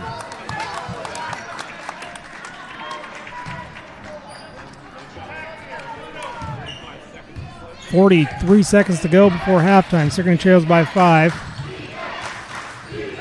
Shot clock, 10 less seconds in the game clock. Molnix dribbles inside, has the ball poked out from behind, and then he's going to foul as he's falling forward. Had the ball poked out from behind and fell forward into Kaluka. That'll be Molnix's second foul. Conrad will check in for him.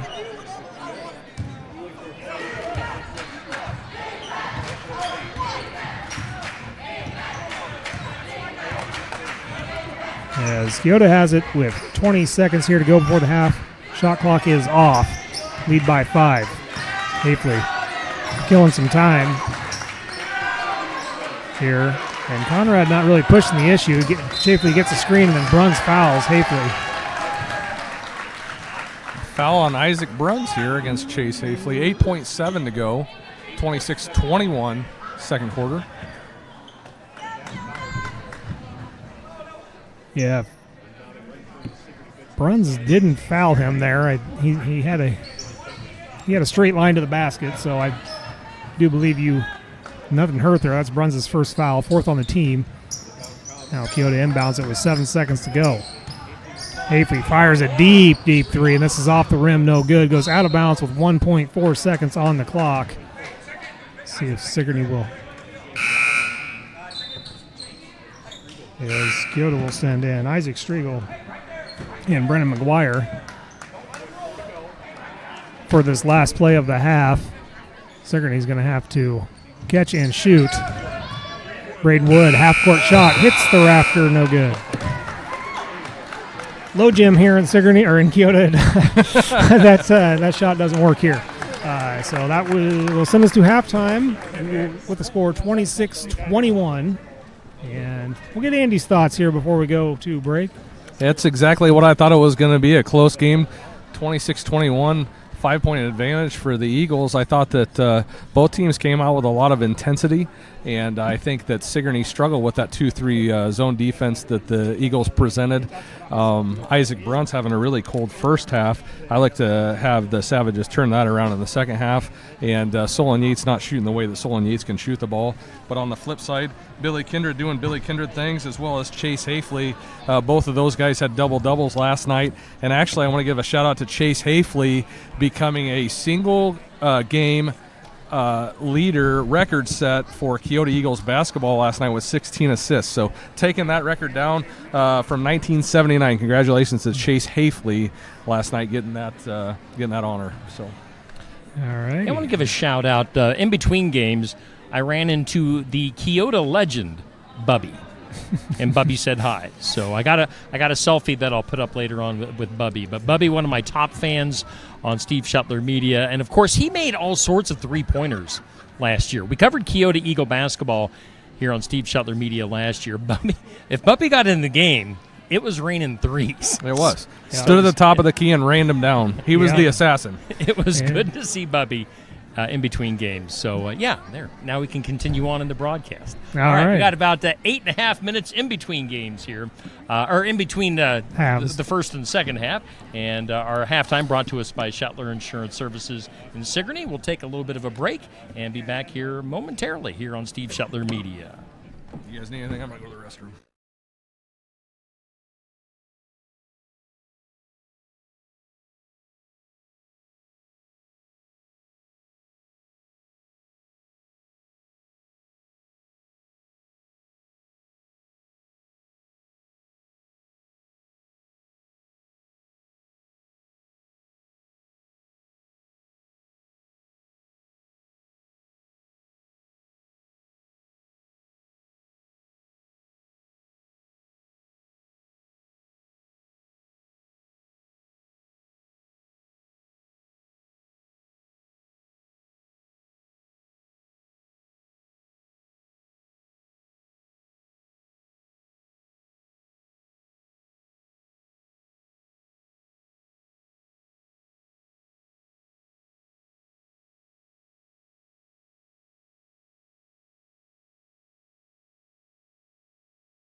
All right, we're coming back on live here on Steve Shetler Media for the second half. Do want to hype up before we get into the second half that we've got some games coming up next week. As you can see there, we've done the first couple of games now. Sigourney will be at Moravia on Monday, North Mahaska versus HLV on Tuesday, and then next Friday we'll have Sigourney at English Valley. So, tune in. We've got area basketball this season covering 8 games each for Sigourney, Pekin, and North Mahaska. So we're going to be busy this winter here on Steve Shetler Media for basketball action. All right, we're about 30 seconds away from the second half. Let's take it back to Josh Clubb and Andy McGuire with the call of the action. Guys. All righty. Well, it is 26-21 as we start this second half. It looks like Keota will start with the ball. Andy, I guess what you kind of mentioned it as we went to halftime, but for Sigourney's sake, probably want to see a little bit more from Bruns. Maybe Solon Yates get kind of settle in and get his shots a little bit more on key. For Keota, even though they have the lead here, there's definitely been some sloppy play, but sloppy ball handling, I would say. I guess your thoughts on what both teams need to do to secure or to walk away here. Well, I think the Savages need to find a way to break down that 2-3 zone. Like I mentioned, we need to get something at the free throw line, at the high post, attack the basket, collapse the defense, and then just knock down some shots. If Ike Molnix, if Isaac Bruns can collapse that defense and kick out to Solon and kick out to Woody, they'll have a shot to climb their way back into this. It's only a 5-point deficit, and Sigourney can score in bunches. For the Eagles, they just need to keep doing more of the same, take care of the basketball, and limit mistakes, I think, is the key to the second half for the Eagles. There's Ike Molnix with the first 2 points of the half. Prior to that was Chase Kalupa that missed the layup for the Eagles. So Molnix able to pull Sigourney within 3. Here's a quick shot by Hafley. This is a little strong, rebounded by Yates. He gets it to Molnix. Molnix up the floor. Looking inside for Wood, gets it to him. Wood turns and shoots, and this is off the mark. No good. Rebounded by Bruns. His putback is no good. Berg comes down with the rebound, and his putback is good. John Berg's got 6 points. And Savages pulled it within 1. This third quarter is brought to you by Oski Dental. Here's Hafley with a head fake, lays it up, no good. Tipped by Berg and goes out of bounds. Berg, good job to get his hand up there, just couldn't wrangle it in. Eagles trying to run a little isolation for Chase Hafley there, get something going down the lane. Hafley sends it in to Kalupa. Hands it off to Kindred. Kindred from the left wing working on the defensive Bruns. Has the ball poked away initially, and then Bruns is called with the foul. That is Bruns' second. First team foul of the quarter. Hafley now. Near side. As Sigourney works around, a 3 is taken and made by Jackson Vidito. He's got 8. And Keota back to a 4-point lead. Here is Yates, passes it back to Molnix. Molnix from the left wing has the ball poked free. Gathers it back in, sends it across the floor to Bruns. Bruns fires a 3, and this is off the mark, no good. Rebounded by Kindred. Hafley brings him up the floor. Kindred fires a 3 in front of Bruns. This is no good. Long rebound is still loose. Battle for the ball. Braden Wood comes up with it in stride, lays it up, and good.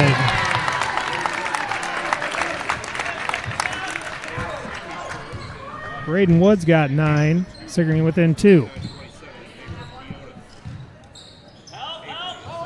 Sends inside to Kindred. Kindred working on Bruns again. Puts up a shot. No good. Battle for the rebound. There's all kinds of hands in there. It's going to be a jump ball. And this will go to Sigourney. A lot of extracurricular. Yeah.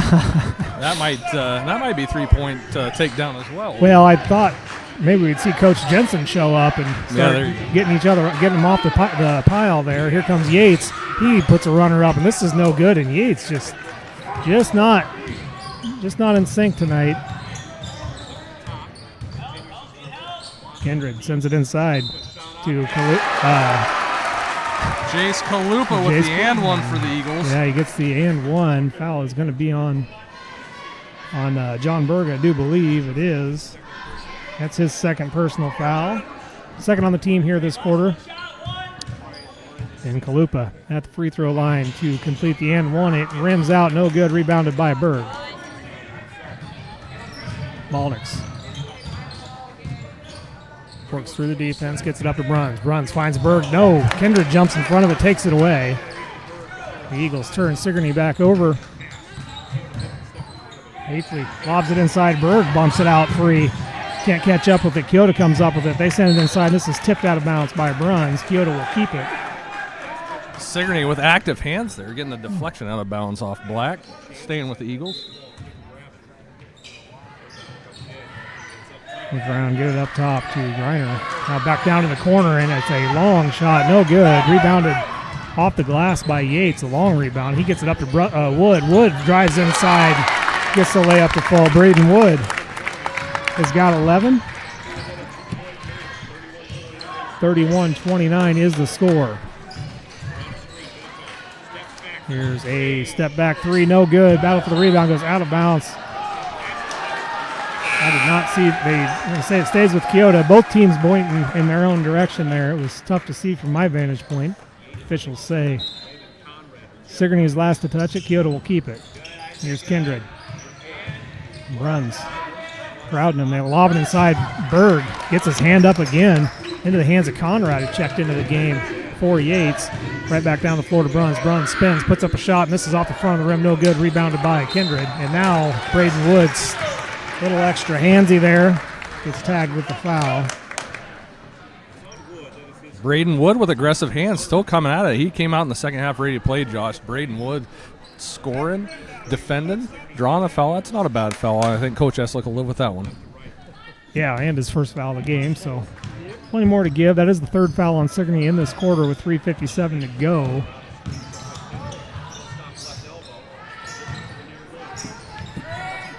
As Keota works with a 2-point lead, they try a three. This is in and out, rebounded by Kindred. He goes back up, and that's good.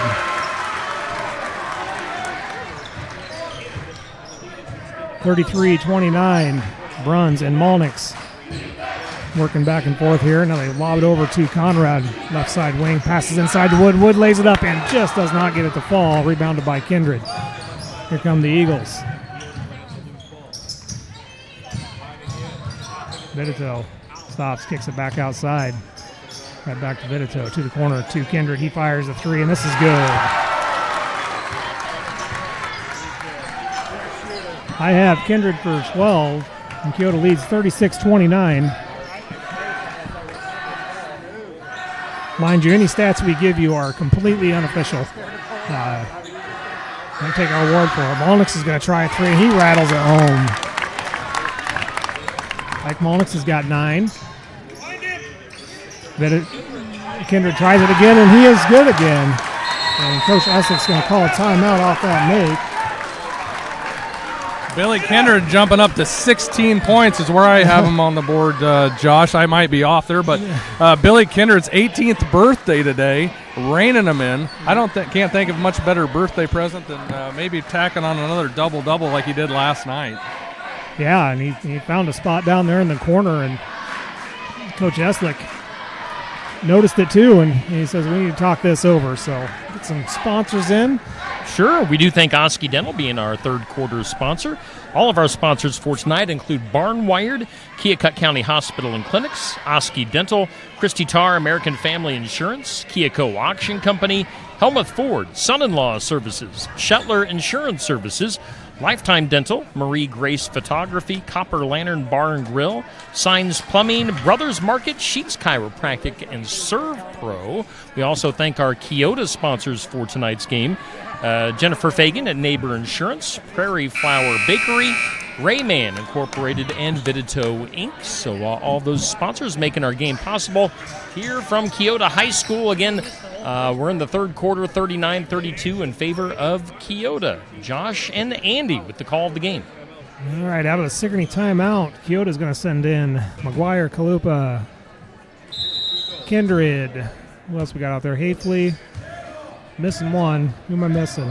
Isaac Striegel on the floor for the Eagles as well. The Savages have Mullix, Bruns, Wood, Berg, and Conrad. As they move it around quickly, Mullix from the left wing fakes a shot and goes in for a jumper. It is no good, rebounded by Kindred.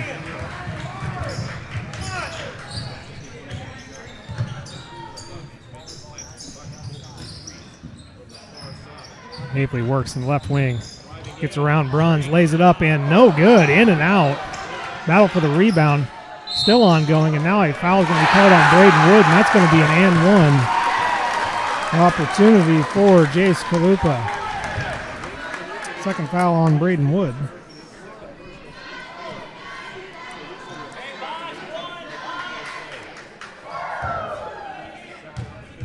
Kalupa shooting for 10-point lead and cannot do it. And on the rebound, they call a foul on Kindred. That's his third. There is a three by Conrad, and this is off the mark, no good. Rebounded by Berg. Berg tries to send it down the baseline to Braden Wood and cannot connect. Sigourney turns it back over. Billy Kindred's going to have to check out with those three fouls.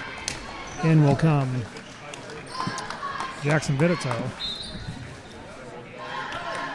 Keota leads by 9 here.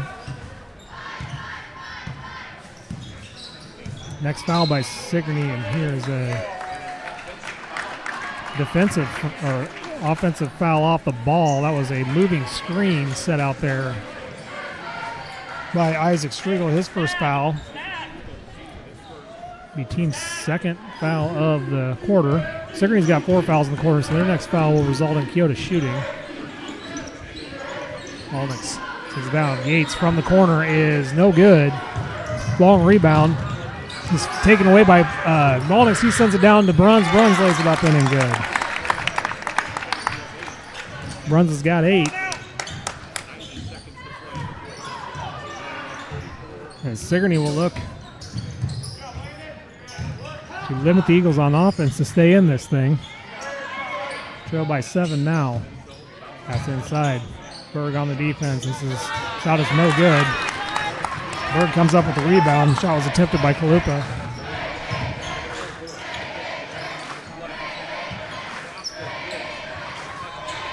Berg, baseline jumper, no good. Long rebound goes right into the hands of Conrad. Gets it back to Mullix. Conrad's baseline drive. Puts up a layup, and this is good. Landon Conrad with his first 2 points of the game. 41-36, 42 seconds to go here in the third period. As Haefele works around Mullix and gets a jumper to fall. 12th point for Haefele. Savages shot clock is now off. 25 seconds to go in the quarter. Mullix has it left wing. Around to Yates. Back to Mullix. Mullix looking to reset. Run a different play. Bruns and Yates decide who goes where. Conrad now left wing. Sends it back to Bruns. Bruns turns and shoots. And this is off the mark. Rebounded by Bergs. Bergs putback is good as time expires. John Berg able to close the gap by 2. He's got 8. 43-38 is our score heading into the fourth quarter. And third quarter is brought to you by Oski Dental, and fourth quarter is brought to you by Christy Tarr. And I think Steve is gonna hear from her now. Oh, you're putting me on the spot, Josh. I am. So you're gonna Let's do it. Don't crumble under the pressure. Let's hear from Christy Tarr, American Family Insurance, right now. Life's better when you're under our roof. Because when you feel totally protected, your family's free to enjoy their dreams. Try it again. You're getting the hang of this. Good job. American Family Insurance. Contact Christy Tarr in Oskaloosa, 641-673-8965. And yes, we do thank Christy Tarr at American Family Insurance in Oskaloosa for being our fourth quarter sponsor here on the Sigourney broadcast. Sigourney at Keota tonight. And fourth quarter set to begin. Kyoto will start with the ball, as you can see on your screen. Leading by 5. Here's Hafley for a 3. This is long. The back of the rim. Gathered in by Molnix. He'll bring the Savages down the floor. Left side to Yates.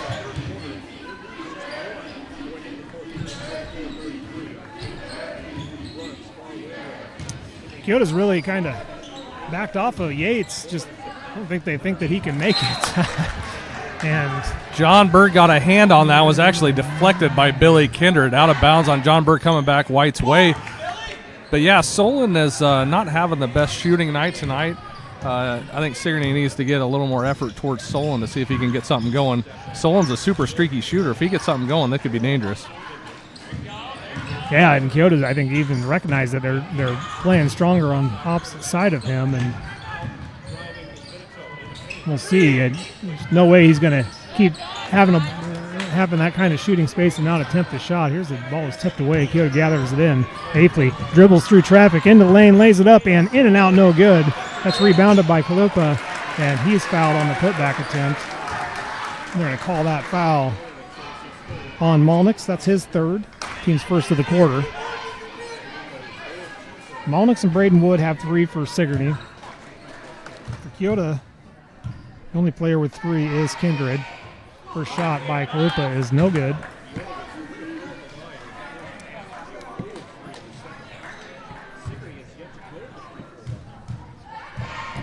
This will stay, regardless of the make or miss. Stays a 2-possession game for the Savages. Here comes Molnix, right side Yates.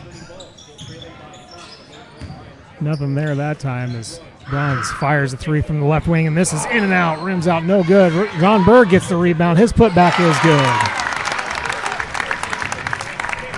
John Berg's got 10. He's been him and Braden Wood have really been keeping the Savages in this thing. At Berg more so on the rebounding. Here comes Hafley up the lane for 2 more. As Molnix gets it across to Braden Wood. Braden Wood goes up for a tough contested shot. No good. Berg tips it back to himself and loses it out of bounds. It'll stay with Sigourney. I'm not sure how that touched anybody with a white jersey on, but that's what they call it. Nonetheless, Wood inbounds at baseline, tries to get it to Bruns. It's tipped by Kindred. Kindred throws it up the floor. Kyoto in transition, lays it up and good by Jace Kalupa.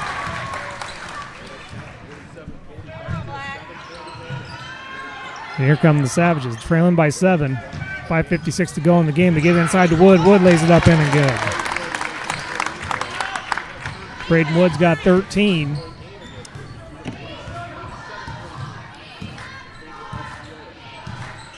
Isolation for Chase Hafley at the top of the key. Ike Molnix defending.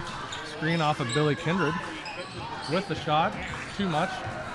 Rebounded by Berg. Now a pass. Braden Wooden collides. They give it out to Molnix, who fires a 3, and this is off the mark. Long rebound. Gets his own long rebound. Sends it right corner to Bruns, who fires a 3, and he's pure. Isaac Bruns has got 11. And Sigourney within 2. 5 minutes to go in the game. Hafley tries to dribble around Molnix, puts up a shot. It's weak. It's an air ball, goes out of bounds. Last off the knee of Braden Wood. And Conrad's going to check in for Yates. And McGuire's going to check in for Greiner. Kyoto. Quick 3. This is in and out, no good. Batted up in the air by Bruns, and he comes down with it. Ball still loose. Gathers it in, goes down the floor with numbers. Puts up a tough shot, and this is no good. Ball is still being battled for. Bruns bounces it off of the Kyoto defender. McGuire comes up with it. People are wanting a foul, nothing called. They're still playing, and now a foul on Braden Wood at the baseline. Yes. Coach Eslick adamantly disagreeing with the call. They called that foul on Braden Wood. That'll be his 3rd. I had him before, but must have missed one somewhere along the way. McGuire has the top of the key now. Left side to Hafley. Hafley being harassed by Mullins. Tries to spin his way in and out of it. Able to lay it up in and good.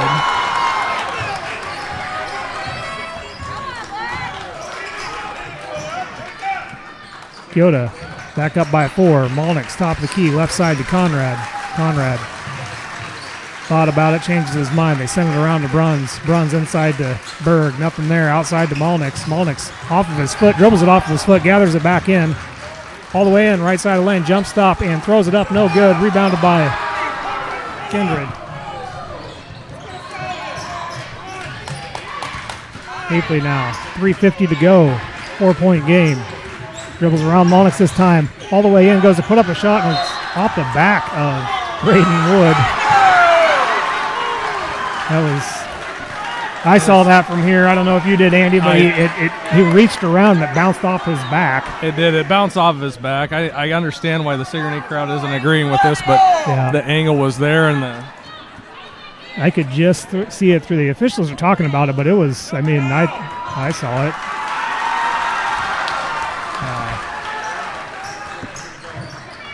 Here comes Kindred right back into the lane. He's fouled by John Berg. I believe that's Ike's number 4. Ike. Coach Eslick with a timeout. Eslick calls a timeout. That is the 4th foul on Ike Malnick.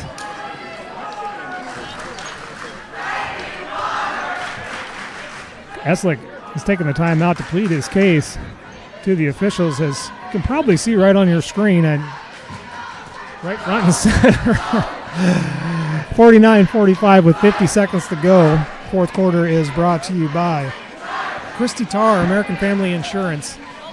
And I think Coach Eslick's pretty happy that Coach Tremmel's actually coaching the team at this point, because he spent the better part of 25 seconds talking to the referee about the calls in this game so far. Letting him know what he did not like. And it was something that happened. I didn't quite see what happened, but something that happened on that battle for the rebound underneath the hoop on the Keota side of the ball. And as soon as the ball was whistled in Keota's favor, Eslick, he got wound up in a hurry and has not let it go. And, of course, then you come right down the other side of the floor and you have call it a tic-tac foul called on Sigourney, and then a out-of-bounds play where it bounces off a Sigourney player's back where you probably can't see it from the bench. That just keeps that steam coming out of your ears. Yeah, it certainly does. Understandable frustration, but we got to thank these officials for being here tonight, the shortage of them in the state. So we'll take the calls that they give, I suppose. Yep. Can't play the game without them. Kindred will shoot 2. His first one is good.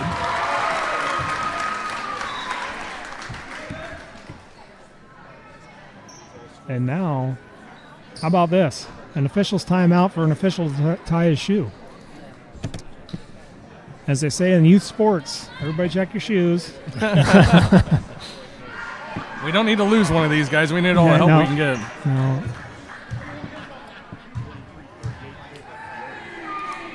Kindred's second shot is good. And Keota with a 6-point lead. Sigourney still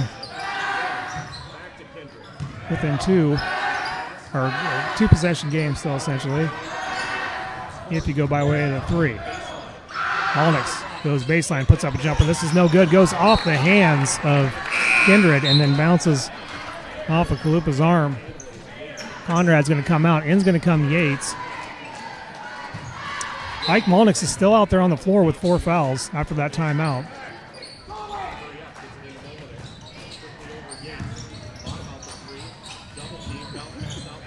Yates gets it to Brunn. Malnick fires a 3 from the near side. Wing, no good. Rebounded by Berg. Berg's putback is good. And he's fouled. John Berg will go to the line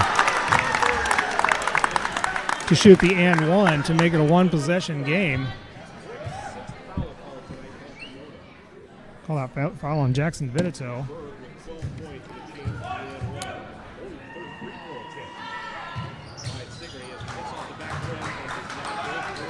And Berg unable to connect.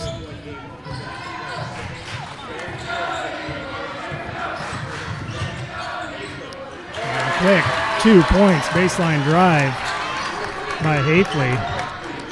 53-47. Remains 3. Braden Wood gets it back to Bruns. Bruns runs into trouble, tries to pass across, ball's tipped, taken away by Hafley. Hafley pushes all the way up the floor. Kindred has it. Back to Hafley, top of the key, drives inside, step back jumper, and this is an air ball into the hands of John Berg. Malnix sends it right side to Bruns. Bruns driving in, lays it up in and good, and he is fouled. A blocking foul called on Hafley. Basket counts. Oh, never mind. Basket does not count. They're calling the foul on the floor. Coach Eslick wanting that to be a shooting foul. I don't think that was a shooting foul, Josh. No, he was, I think, first step of his three steps into that when he ran into him. So I'd kind of have to agree. Now here's Bruns, and Bruns loses a handle on it, gets his pocket picked by Hafley. 2:20 to go. Sigourney trails by 6. Kindred has it, baseline drive, puts it up, blocked. And now a foul called. I don't think the foul was called on the initial shot. Called on the follow-up. Foul's going to be on Berg. That's his third.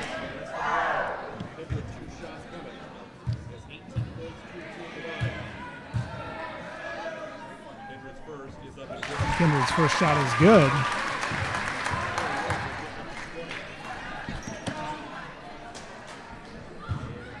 That makes it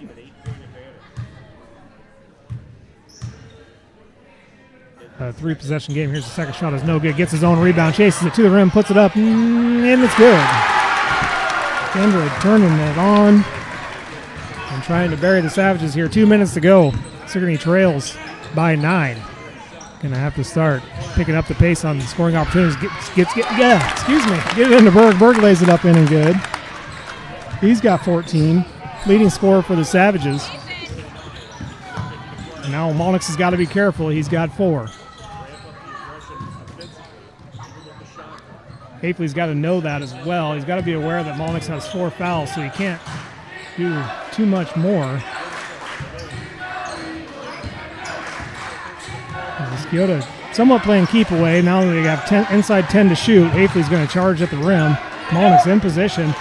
Yates covers up. Ball's taken away by Berg. Passes up to Bruns. Bruns is all alone. Lays it up and good. And a timeout called by Eslick. Coach Eslick immediately after the make as Sigourney trails by 5 with 1:17 to go. Well, we're in for an exciting finish here at Keota High School with, not much time left to go in the game. We've got Keota leading 56-51. We thank Christy Tarr, American Family Insurance, for sponsoring our fourth quarter. Of course, we're going to be picking our Sigourney Motors player of the game at the end of this game, at least for Sigourney. We're following kind of Sigourney in several of their games this year, so Sigourney Motors Sigourney player of the game. Do want to clarify that. No matter what the outcome is, we'll have a Sigourney player of the game. Let's take it back to Josh and Andy with the call of the game. Yeah, as far as Sigourney player of the game goes, right now you got to look at John Berg or Braden Wood, especially Berg with his intensity here tonight and being the leading scorer. As Keota breaks the press, gets it down the floor to McGuire. He kicks it back out in a foul, intentional foul there, I think, by Wood. Trying to keep the clock stopped. That's going to send Kalupa to the line. Foul on Isaac Bruns here. Actually, they should have called that on Braden Wood, yeah. Braden Wood, that's his 4th. 1:09 to play.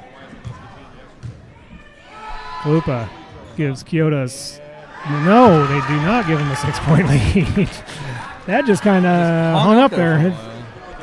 It almost stopped, like literally almost stopped on top of the rim.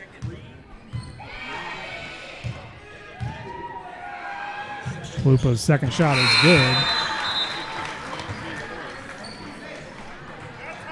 Brody Griner is going to check in for McGuire.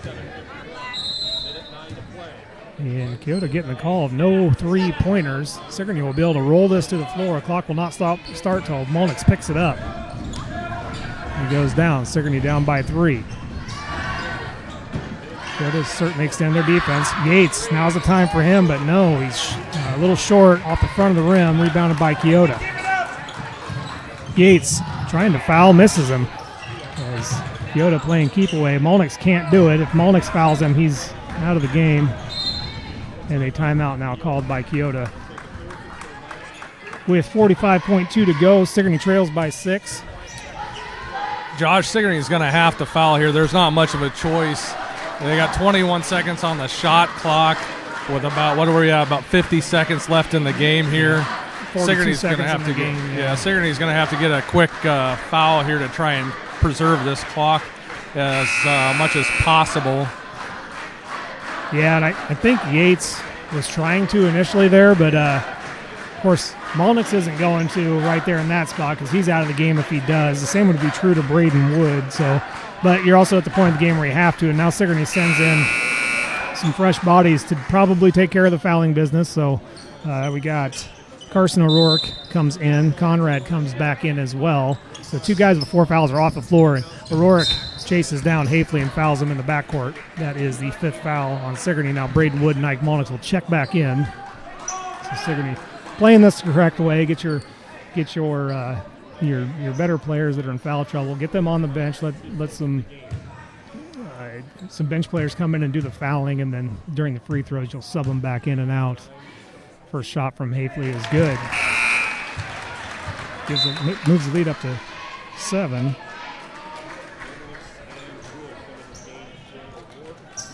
Sigourney has 2 timeouts remaining. So it's essentially a 3-possession game. So any quick-made three-pointer, which they'll certainly be attempting, will spawn a timeout from the Savages. Kyoto stays back. Now comes up to force Molnix to pick it up. Bruns sends it outside to Yates. Yates goes right to the basket and has the ball fouled. He's in the shot process. Yates is fouled. So Yates here will shoot 2 to try to make it a 2-possession game if he can make both of them. And, this could be, as the saying goes, a couple of free throws made can change a shooter's trajectory and get him making some shots. We'll see, they certainly need it. 59-52. That is 37 seconds left in the game, and that's Yates' first point of the night. Make it his second.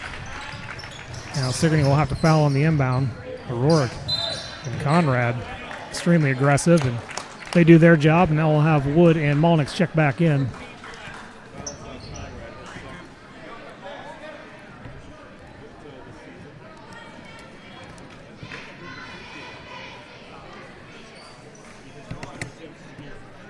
Jackson Vidito shooting 2.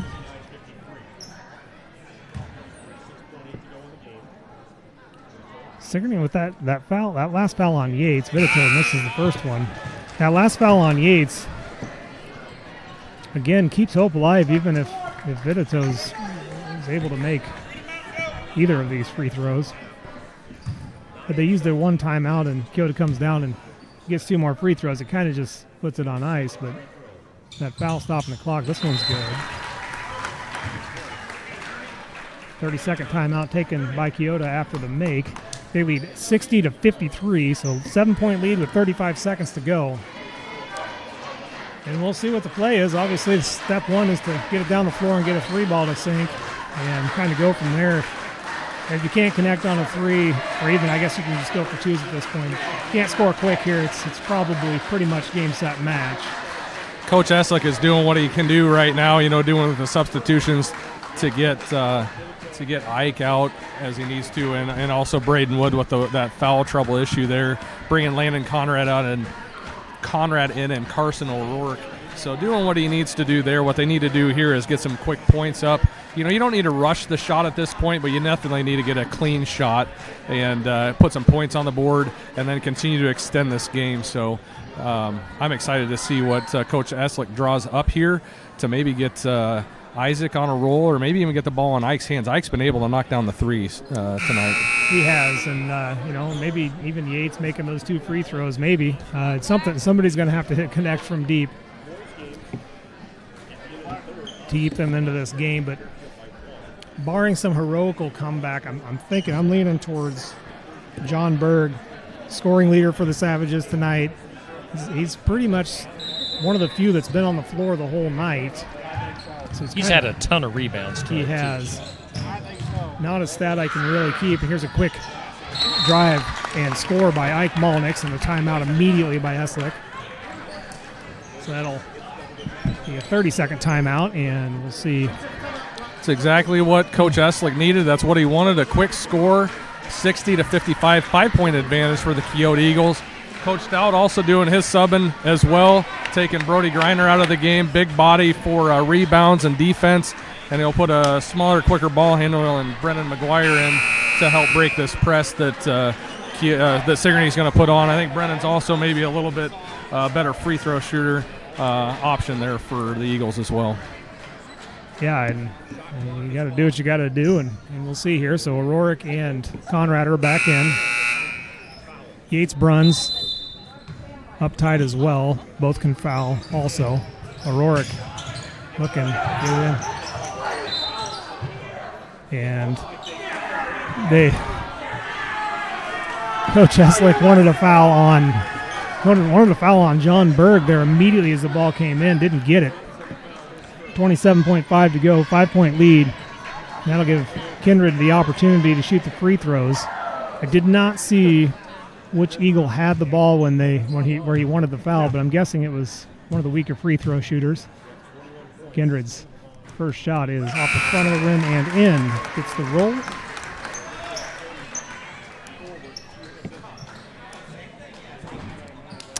Big free throw here, and you make this one pretty much the end of the line. That'd put him up by 7. Really hard with 27 seconds and 1 timeout left.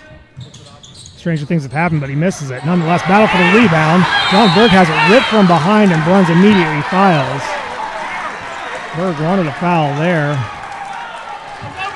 Call the foul on Bruns. I think that finishes Ike for the night. There was a lot of contact there. I don't blame the Sigourney fans for being unhappy with that call. Yeah, that was a little over the back. They called that on Bruns. They did not call that on Malnix. So Bruns has got 4 as well. Malnix still with 4. Beanie subbing here. 24.6 to go. 1 timeout, and free throw is made. Malnix gets it in, or Bruns gets it into Malnix. Malnix sprinting down the floor. In a hurry, he's just got to put up a prayer. Stops, puts a jumper up. This is off the mark. No good. Rebounded by Keota, and Sigourney will call off the Dogs. Coach Eslick calling the Dogs off here. And that'll do it. Got to get across the half court. There he does. Does Kindred. And Keota will win the 63-55. And start out the year 2-0. Sigourney will start the season out 0-1. And next up for, let's go to Sigourney Motors. Sigourney Motors player of the game. I think we just have to go for Sigourney. We have to go John Berg, leading scorer for the Savages. Just a force on the defensive side. Played with a lot of energy, and I don't know other than briefly. I think he was pretty much on the floor the whole night for the Savages as well. I obviously don't track every little minute, but just an effort performance for John Berg tonight. Is your thoughts on that, Andy? Yeah, I thought John Berg had an excellent night. I think Solon was off tonight. Obviously, he just had the 2 free throws, I believe, is where Solon ended up with. Yep. And then Isaac Bruns didn't have a typical Isaac Bruns night. Ike Molnex was maybe the bright spot, knocking down some threes there.